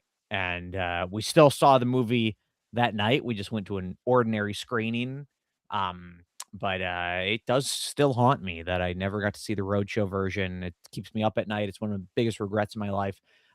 Only positive is that as we were going into the theater to watch the regular version, I did find they hand out there was these roadshow books. They were like these, 20-page books that were handed out, and they just included some like stills from the movie and maybe a little behind the scenes info on the roadshow version. And it was just literally just somebody like left it on the floor and, we walked in and I was like, "Well, this is mine now." And so I took it and, so I at least I have that. I still have that in my possession. That's super cool. Yeah. Yeah, you'll have Mhm. to dig it out some. Yeah, yeah, I think, it is in a box, but I do know what box and where, so Very cool. No, I'm sorry you didn't get to see the roadshow version, but I did hear about that, and you're gonna how often is that on offer, for Mhm. one? It's like, well, I mean, you gotta try for it, but, maybe there'll be another time. Yeah. Maybe not necessarily for that movie, but, for something else with a similar level of prestige and attraction. Let our, recording here and our live stream make if we're gonna make any point clear, it's if you have any interest in seeing something in a theatrical setting, don't sit on it. Don't miss out on it because we both have talked about things we've regretted missing out on. So you got to just do it. You got to find the time, call in sick to work, do whatever you got to do, make it happen. Yeah. Yeah, I mean, that is actually something we both mentioned. Like, there is, like, a little bit of, like, a ticking clock with some of this stuff. Like, it is a finite thing. It's not an opportunity that's always available. So it's like, why the fuck not jump on it, you know? Hmm. It's a couple hours out of your day. It's not like you're losing a whole month or something to watching this fucking movie. Like, Hmm. even if you didn't enjoy it that much or it was a pain in the ass to get there, it's like now you don't have that regret. Um, but yeah, I'll take over now, and these are going to be my speed picks. So I don't have that many of them, but first one's going to be kind of a funny one, but I kind of paralleling what you had said about or what I had said, I guess, about Children of Men. Um, just the vibe, like the audio visual experience of it is what I want because that is something that maybe I should have emphasized more over the course of this conversation is that the part of a theatrical experience is one, it's on a big fucking screen, and two, it has big fucking sound. and that does add an additional layer to the experience. One that I discount often, but like in more recent days, it's like dawned on me that's like, you know what, that big sound system and that big screen do actually enhance the experience. It adds another layer to things. And this is a movie that I've seen several times, and I think maybe no, I don't think you reviewed this, but I think Santino did a micro review of this because he had a project where he was pulling your circle of hosts, of which I am Mm. included, Mhm. for he was, like, asking for homework, basically. He's asking That's for, like, right, that's right.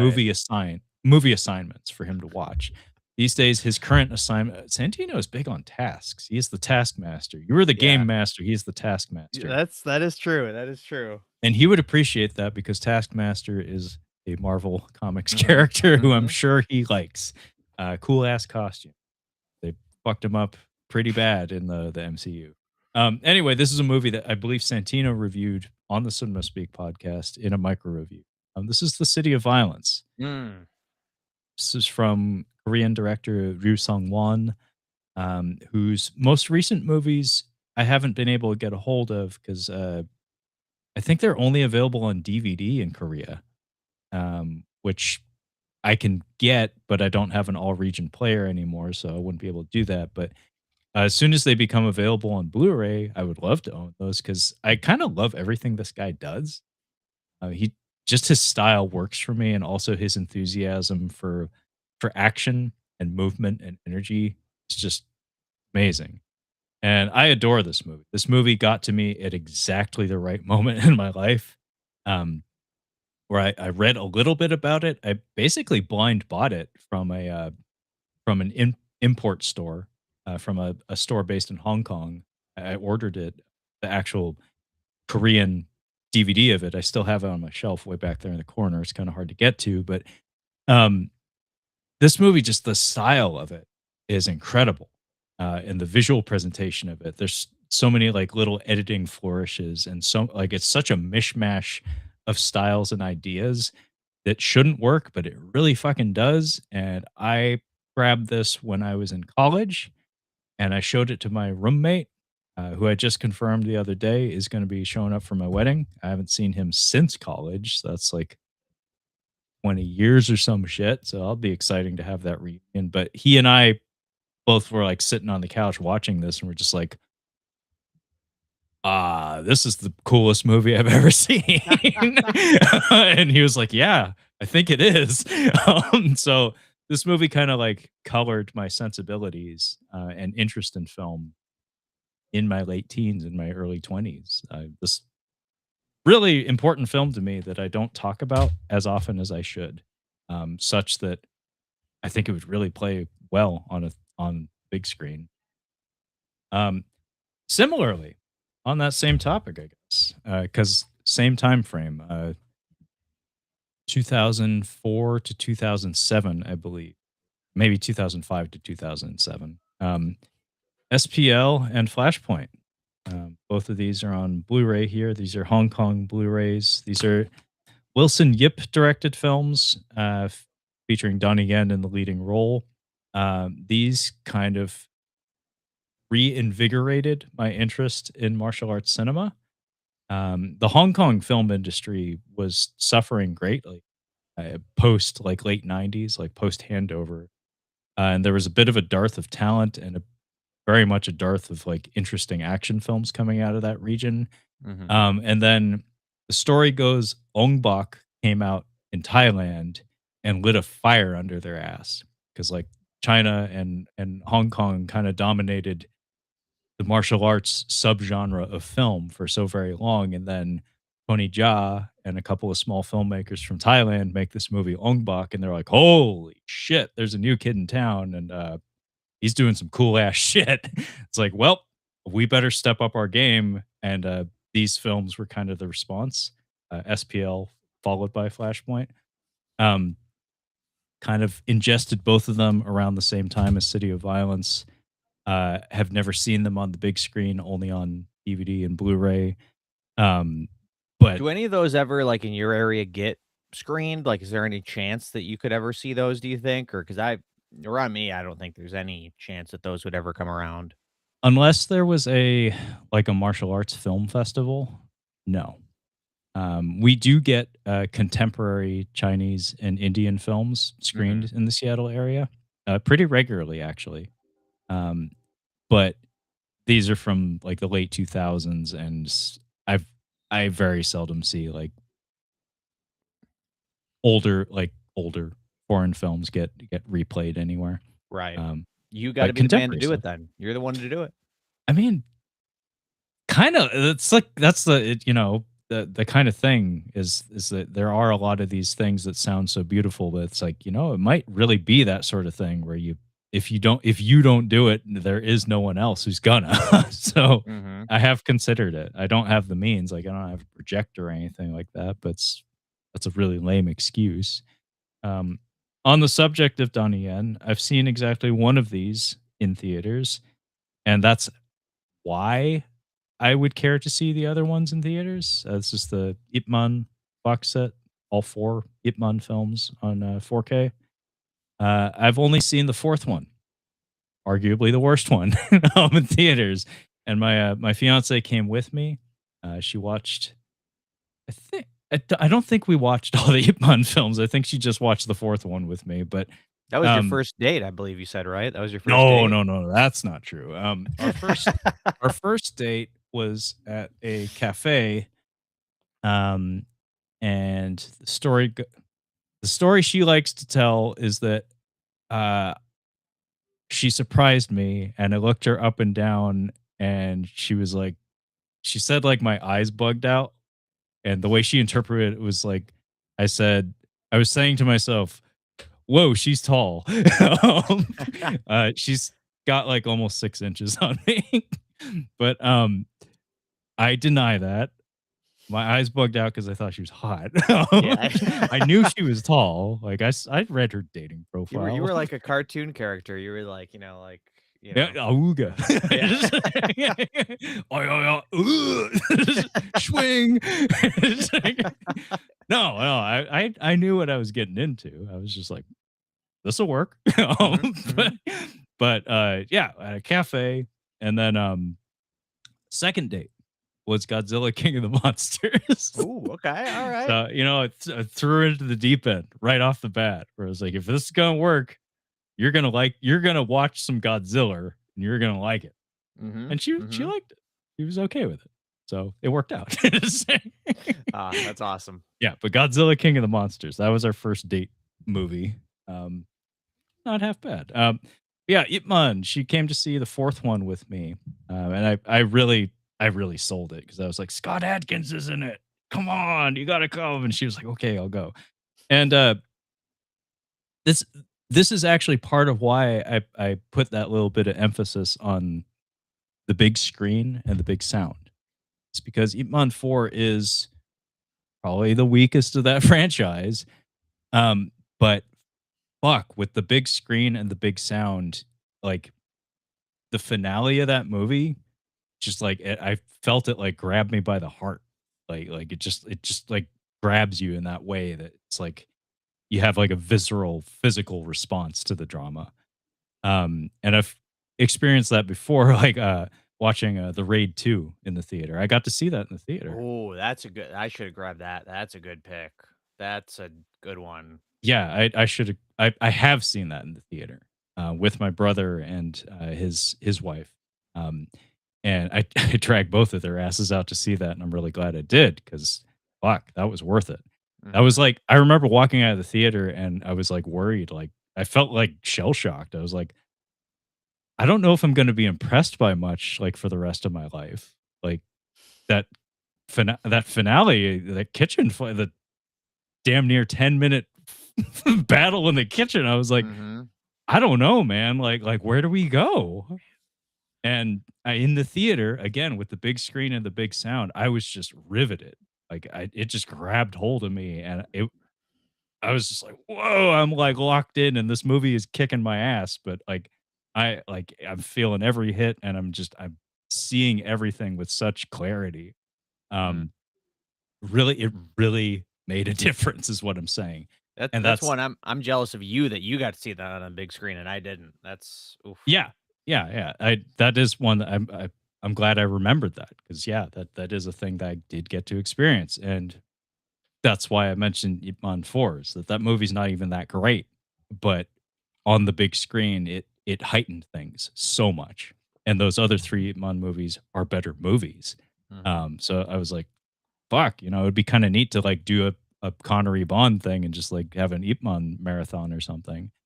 Just But think how much, better Love Hurts was because we saw it on the big screen. yeah, I probably gave it, like, a full extra half star I just know, because I saw it man. on the big screen. If I That saw thing that must have shit for the really been a first and only turkey. time on Blu-ray, I would be I'd probably be walking that Blu-ray to the thrift store and being like, "You Yeah. take this shit. Take this shit. I don't wanna see fat Sean Astin on my screen anymore." Yeah. I only have a few left, but, this one actually did get a theatrical screening, nationwide, only a couple years ago, maybe. Um, and the reason I didn't go to see it was because one, I could never, ever get anyone to go see this thing with me, ever. But I would like it. This is Gundam, Mobile Suit Mm. Gundam, Char's Counterattack, and I'm not gonna go into all the business about what exactly this is, but all you need to know, Brad, is that the original Gundam TV show came out in 1979, I believe, and this is like the late 80s, and it represents like the culmination of like a multi-television series long kind of like epic space opera story. So they took something that originated on TV and spanned a couple of different television series over the course of a full ass decade, and this was like the finish line for that. So it was a big fucking deal. Mhm. And they spared no expense. On a pure technical level, this is a gorgeous work of animation. From a plot and narrative standpoint, the reason I could never hope to get anyone to go see this with me is because it is incomprehensible. Because a whole ass decade worth of television transpired in between, like in the lead up to this, and you're expected to know all of it. I don't know all of it, and Yeah, I'm a super yeah. fan. Um, so from a plot standpoint, from a character standpoint, no one I know would have any fucking clue what anyone is talking about in this movie. So it's a very tough sell. But again, the audio visual presentation of it, the score for this movie, Brad, is one of the most awesome and beautiful things I've ever heard. It is a capital S space, capital S, capital O space opera. Like I would go to the symphony if they played the track list from this. It's Mhm. that fucking good. So I would go just for that. Like it would be like my Fantasia, basically, just with robots blowing each other up instead of Night on Bald Mountain or whatever. Fuck. Also, uh, I recently edited a clip for Red Cow Entertainment slash Red Cow Arcade, wherein one of the hosts of that program, Frankie, he went to Alamo Draft House. I've never been to an Alamo Draft House. Have you? Yeah, once. Okay. Mhm. I don't know much about them. I own at least one Blu-ray with their label on it. Curiously Mhm. enough. But anyway, he went to Alamo Draft House and watched Face Off. Mm. And I would love to see Face Off on the big screen because Face Off fucking rocks, Mhm. and I know it frontwards and backwards. And I, as soon as I finished editing that clip, you better fucking believe I've rewatched Face Off on my couch, and I love the shit out of it. Um, I did mention Godzilla, Godzilla versus Biollante, and I have my Criterion guy here, Nice. The Terror of Mechagodzilla, my two probably favorite Godzilla movies of all time. Godzilla is near and dear to my heart. If I was to pick, he's basically one of my favorite characters in cinema. If I was to pick two movies of his that I would absolutely need to see on the big screen before I die, those would be them. And I do think the big screen and the big sound would make a noticeable difference. And then finally, kind of partially the catalyst for today's discussion, Transformers the movie Mm, mhm. from Yeah. Yep. 1986. Um, one of the most formative entertainment experiences of my life. Again, like I said about Top Gun, the soundtrack for this is the soundtrack of my life. I've tried to petition the the fiance to allow as many tracks from this movie as possible on the wedding playlist. Um, the reason I say this is partially the catalyst for today's discussion is 40th anniversary. The 40th anniversary of this film is this year. And Hasbro, the corporation that owns the rights to Transformers, has recently announced that they're going to do a theatrical screening of it to celebrate the 40th anniversary, and they have a amazing hook for the marketing. It's called I forget what it's called exactly, but it's like the I'm sorry tour, basically. Yeah, yeah, yeah. It's something akin to that, where basically, if you're not aware, you're about to be aware. Optimus Prime dies in this movie in the first 20 minutes, and it is regarded as like a scarring moment in the childhoods of many people, where it's like your greatest childhood hero dies in the first 20 minutes of this movie. Um, so that's how they've been advertising it, is like that we're so sorry we fucked your childhood tour. I'm like, that's pretty clever.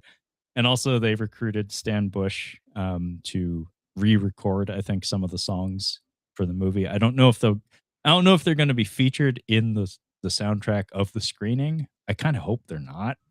It's just because I like the songs as they are.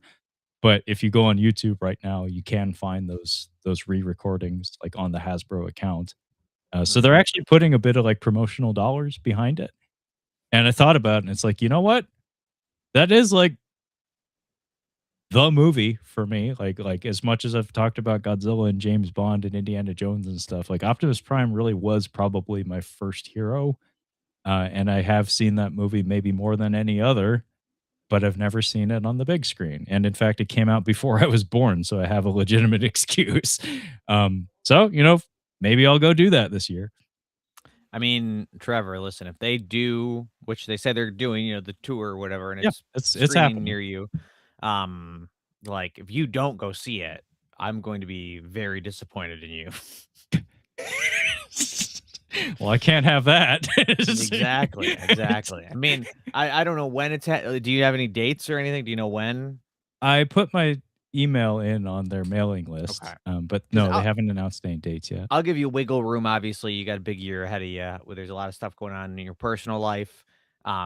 So there's wiggle room. Like, if it's like that weekend, I won't be disappointed in you, but I'll give you the weekend even before and after. But even, aside from that, like you're gonna have to make some time.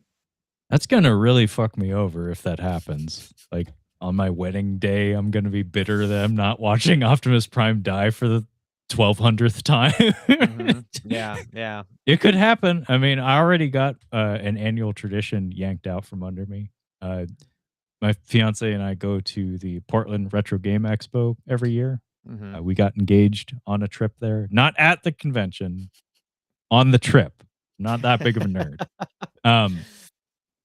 But my cousin is getting married that weekend, so we can't do that. We have to go to fucking Hawaii instead. Oh, suck. you poor thing. Yeah, I know. Woe is me. I have to go to Hawaii instead of Portland. Did your cousin not know to plan their wedding around the Portland Gaming Expo? I mean, come on. I mean, how tight could we possibly be if he's pulling bullshit like this on me? When we picked the date for our wedding, I looked ahead to all expos, concerts, movies coming out that weekend. Um, we were very close to the release of One Battle After Another, the new Paul Thomas Anderson movie, and luckily, we were debating between a couple weekends, and I said, "Oh, this is the weekend before. We're gonna choose that one. It's not the weekend of." Speaking of which, another theatrical experience that I missed out on. Oh. I desperately wanted to go see that movie. Still haven't, because nobody would go with me. That was a great one. The car chase at the end on the big screen was Thanks. Thanks for rubbing that in, Brad. No, I'm picturing you planning your wedding date, and you're like, "Sorry, Lizzie, can't do it." She's like, "Why?" Goblin concert. Goblins in town. Yeah, that would be a potential deal breaker for Like, sure. although if you could convince them to play at the wedding, Yeah, goblin luckily, wedding. they went on tour with, what the hell did I s oh, it was Suspiria, yeah, they went Yeah, on yeah, tour with yeah. Suspiria, which wait, I had that where oh, I had those set aside too. Oh, really? Yeah, I But wait, forgot, there's more. yeah, there's more, I had these set aside, they just got kicked down further. This Obviously, is this one I saw at the screen, but I've never seen it, like, in, like, a full, proper theater, like, this was like, the screen wasn't the biggest, it was a mix of both the music and the movie, so it wasn't, like, fully locking into the movie itself, so I'd like to see that on, big screen, and I would really like to see the, Guadagnino remake on a big screen, I really enjoy the remake, um, but yeah. anyway, yeah, that's funny that you brought that up because I totally forgot I had those set aside. Well, I'm glad you showed them off because I mean, Mhm. fuck, those good experiences. Really, any early Argento, I would love to see on the big screen. If they do it any Deep Red, Bird with the Crystal Plumage, I would go see it for sure. I mean, he's so visual. Like, Mhm. I would love to see that on big screen. But funny enough, I think at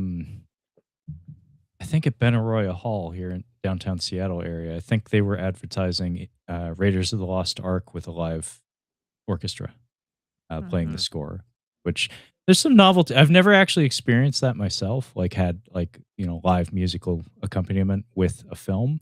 I'm curious to see how I'd feel about it, but I did experience something akin to it at a concert. I don't go to concerts. I'm not like you, Brad. I don't go to music concerts very often, but I jumped on it because I was like, it's keep maybe it's because I'm getting older, but it keeps coming back to that thought that we kind of been joking about, where it's like, if you don't do it, you are going to regret it probably, and those are going to stack up, and it's going to make you feel kind of shitty. So maybe stop making regrets for yourself. No regrets. Mega Man X is basically my favorite video game of all time, and a huge part of that comes down to the soundtrack for it. Holy fucking shit, the soundtrack for that game is amazing.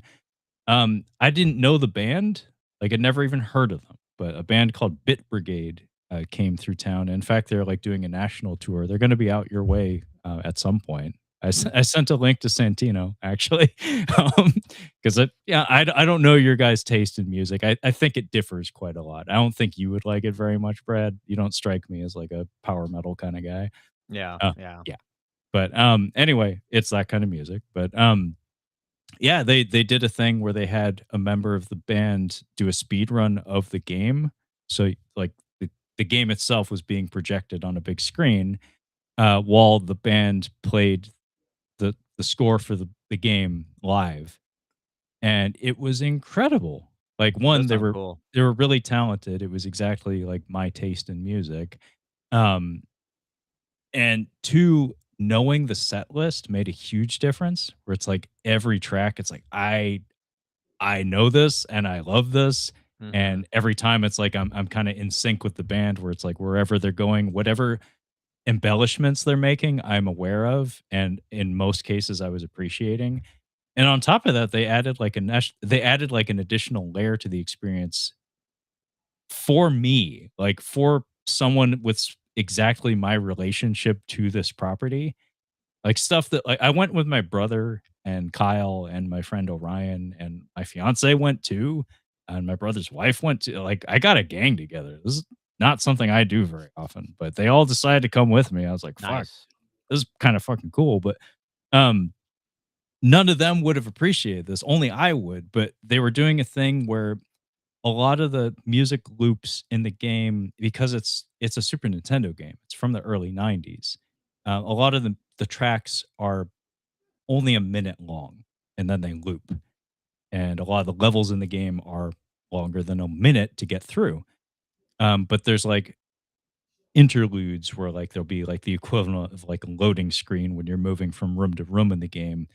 And they did this really amazing thing where they took similarly themed tracks from different games in the series and switched over to those mid level. So Mm. like during one of those interludes, they'd take like bear with me, Brad. There's a bad guy in the first one named Chill Penguin. Okay. Chill Penguin. He is a chilly penguin, Chilly Willy, if you will. Chill Penguin is a boss in the game. In the third game, there's a boss named Frost Buffalo. You see, they're both ice themed, and they're Yeah. both animals. There's I a see what they theme did here. there. Yes, you see what they did there? Yeah, I see it. So the first half of Chill Penguin's level, as they're playing through it, Chill Penguin's music is playing. It's awesome. It's a brilliant rendition of it. One of those interludes happens, and they just on the fly changed the arrangement to the Frost Buffalo theme. And I'm like, I I mean, I didn't expect that to be here, but I appreciate it. And they did it over and over and over again, and every time I was like, "Fuck, these guys get it." And then, I would like, have I would have loved not to have seen that performance. That would have been cool, but more I would have loved to have you instead of facing the stage, I would have been loved to have just been facing you when that realization of what they're doing kicked in. I would have loved to have seen your might have been the look you just gave me right there. That might have been the look that when you clicked like, "Oh, Chill Penguin Frostbite," and like I would have loved to have seen your reaction. my fiance described it as, like, seeing me as a little kid, like, seeing what I probably was Yeah. like as a little kid. Yeah. Because I would, like, turn around yeah, mouth breather. Yep. Yeah, it was definitely a combination of that, and then I would smile, and I'd, like, look back at her and just, like, kinda, like, poke her, and we couldn't hear each other, it was loud as shit in there, but I was, like, trying to signal to her that, "This is special and I like this," and she's like, "I don't fucking know what the" like, "Okay, as She's long like, as "I'm you're glad he's happy." happy. I'm glad Yeah, he's I'm happy." glad he's happy. Yeah, it was that, but yeah, they did an amazing job, and yeah, like I said, I sent a link to Santino. I don't know if he'd be down for that sort of thing, but he did say he had heard of them, so that surprised me. It sounds But fun. It does sound cool, like a it cool was thing. pretty fucking cool. Like, I was really impressed because again, I'm not a person who generally goes to concerts and stuff, but they really knocked out they knocked it out of the park, the presentation of that, and they were very, very good. Like, Mhm. Kyle is an actual guitarist, like, he is a musician, and he was like, "Yeah, they're good."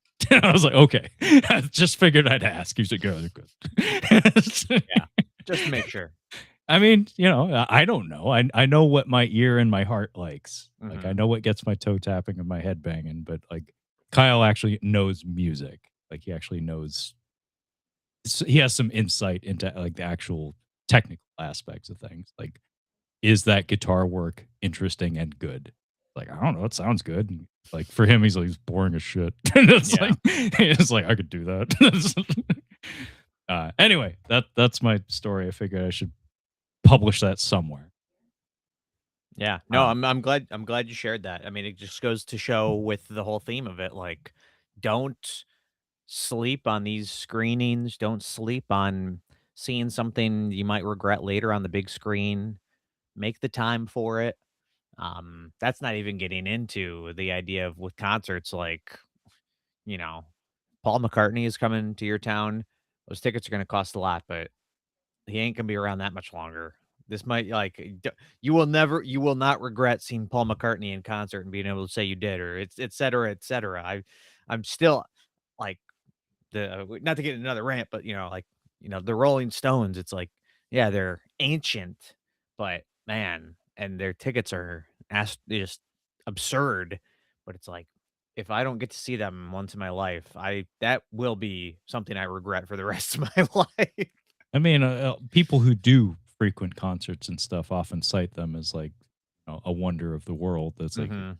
really ought to get up and go Yeah. forget that. Even if I can only like, and I hate being in the nosebleeds and I hate that, but it's like just for them at least, just to be able to say I did see them, even if it was like little tiny people all the way down in the mile away, but I can at least say I was there.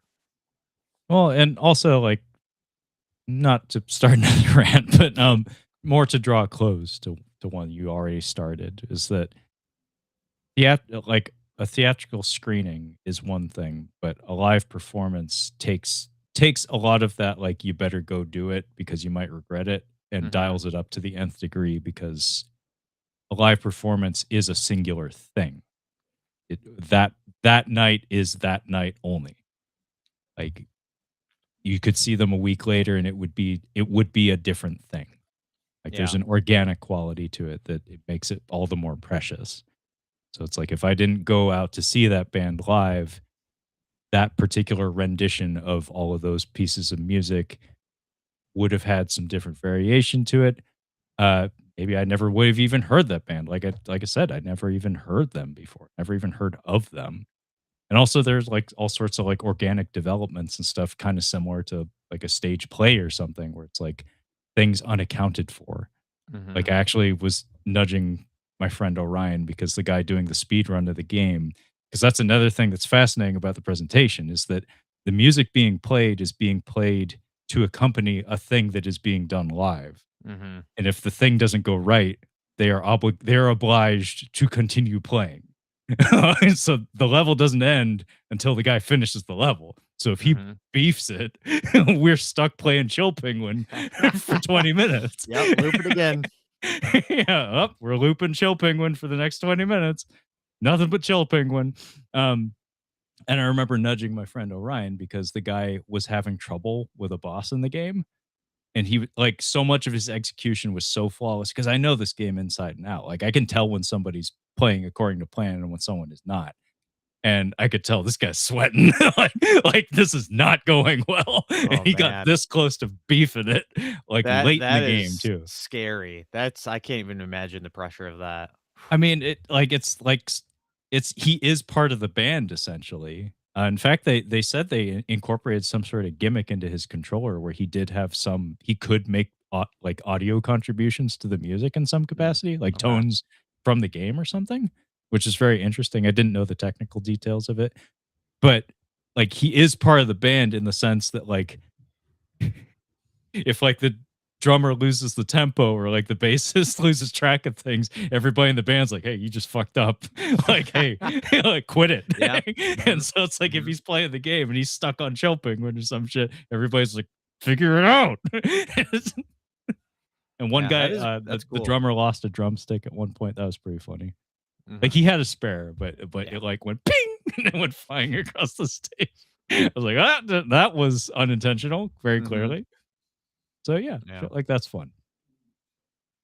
Yeah. Anyway, we've been talking about silver screen screeners, we movies that we think benefit from the theatrical experience that either we have seen or would like to see on the big screen. Hopefully you enjoyed the conversation. Thank you for joining me today, Brad. This was tons of fun. Yeah, it's always a great time. This was a lot of fun. Thanks for having me, Trevor. Yeah, I'm glad we got in before the end of the month. Yeah. But before we go, hey Brad, you have a podcast. How about you let our listeners and or viewers know where they can find it? Well, thank you, sir. It's the Cinema Speak podcast. You can find us anywhere you listen to podcasts: iTunes, Stitcher, Spotify. We are on social media. Twitter is at the Cinema Speak, Instagram Cinema Speak podcast, and on YouTube as Cinema Speak. And you can find us on the web at cinemaspeak.libsyn.com. Very nice. You got any video ideas in the queue at the moment? It's been a while since I've asked you. Not really, other than I may actually just post. I have it saved. I just haven't posted it. Our Mortal Kombat 2 review. Oh, like the video version of The it? video version, yeah, yeah, yeah. I don't know if I'll do any editing on it or just, put it up raw, but I'm starting to think that maybe the raw revolution is the way to go. Just throw it up there and then you just post it. You don't need to you start getting too much into, I gotta make it a really great edit and fun edit, and it almost, like, holds you back a little bit. So it's like, just go raw. It really does actually. Like it's a difficult thing with creative endeavors where the preparing is like paralyzing. It's like you Mhm. think too far ahead of things and it keeps you from actually doing anything, from even starting the and Yeah. if it helps any, my podcast has essentially been unedited for months, maybe years at this point. I just post the raw file. I clean up the intro and the outro, and that's it. And also if there's like connection issues, but beyond that, it's just raw dog it. Let's do it raw. Let's do it raw, baby. Yeah, do it raw. We'll do it raw. So yeah, I would encourage you to just throw it up there. Who gives Yeah, a shit? and I think I might. Yeah, and plus, like people like seeing your face. It helps with like the timing stuff. Like people do things with their faces and their timing that like when you can see it, it does actually add an additional layer to the experience. So yeah, I'd Yeah, say just throw it up there, man. let's make it happen. Make it happen. Yeah, there was another question I had for you actually. It wasn't about video, but what's next on the docket for the Cinema Speak podcast? It is, I think it's just called Backrooms, not The Backrooms. I think it is just Just Backrooms Backrooms. Just Backrooms. from Yes. A24, and that's another YouTuber movie, right? Yeah, yeah. Very intrigued on this one. I won't say I'm hyped on this one, but I'm very intrigued. And then I do believe, if I'm getting my schedule straight, I do believe the week after is going to be the Rob Reiner spectacular. We're gonna rank every Rob Reiner movie from worst to best. And when we say every, we mean every. I just watched And So It Goes with Michael Douglas and Diane Keaton, movie nobody has watched since it came out in 2011, but I watched it. Wow. Wow. For some reason, I thought you'd already done that. No, we Um, wouldn't well, I mean, you might be get we did Ron Howard, and they're I know very you did similar, Howard, very but similar. I think it's because you were reviewing a lot of Rob Reiner movies, but Yes, yes, I have been talking you're about it. ranking them. And we have we've talked about who we're gonna do next, and we will say, not to reveal anything, we will not be going with a bald white product of nepotism as our next director. We realized that they were both that's partly why they're so similar. Both great filmmakers in their own right, but very similar, very similar. Very similar. Like if you blink and it's like your eyes start to blur together. It's like, Yeah. wow, I could not believe those are different people. Mhm, mhm. Who's he going to be? Brett Ratner? No. God, no. No, no, no. I joke. I joke. I joke. But you gonna do that with Travis then? Yeah, yep, yep. Very cool. Okay, I'm looking forward to that. That's gonna be 3.5 hours long, probably. It will probably be a long one, yeah. Okay. Well, as for myself, you were watching and or listening to it already, but my show is called Catching Up on Cinema. I host Brad on it once a month at minimum. A lot of fun. Mhm. I really enjoy when I get to be on his show and vice versa. It's a fun creative partnership of sorts. But yeah, you can find the show pretty much anywhere podcasts are found, as well as obviously on YouTube and Twitch when we go live. But that being said, thank you so much for listening, and we will catch you next time. Bye. Bye.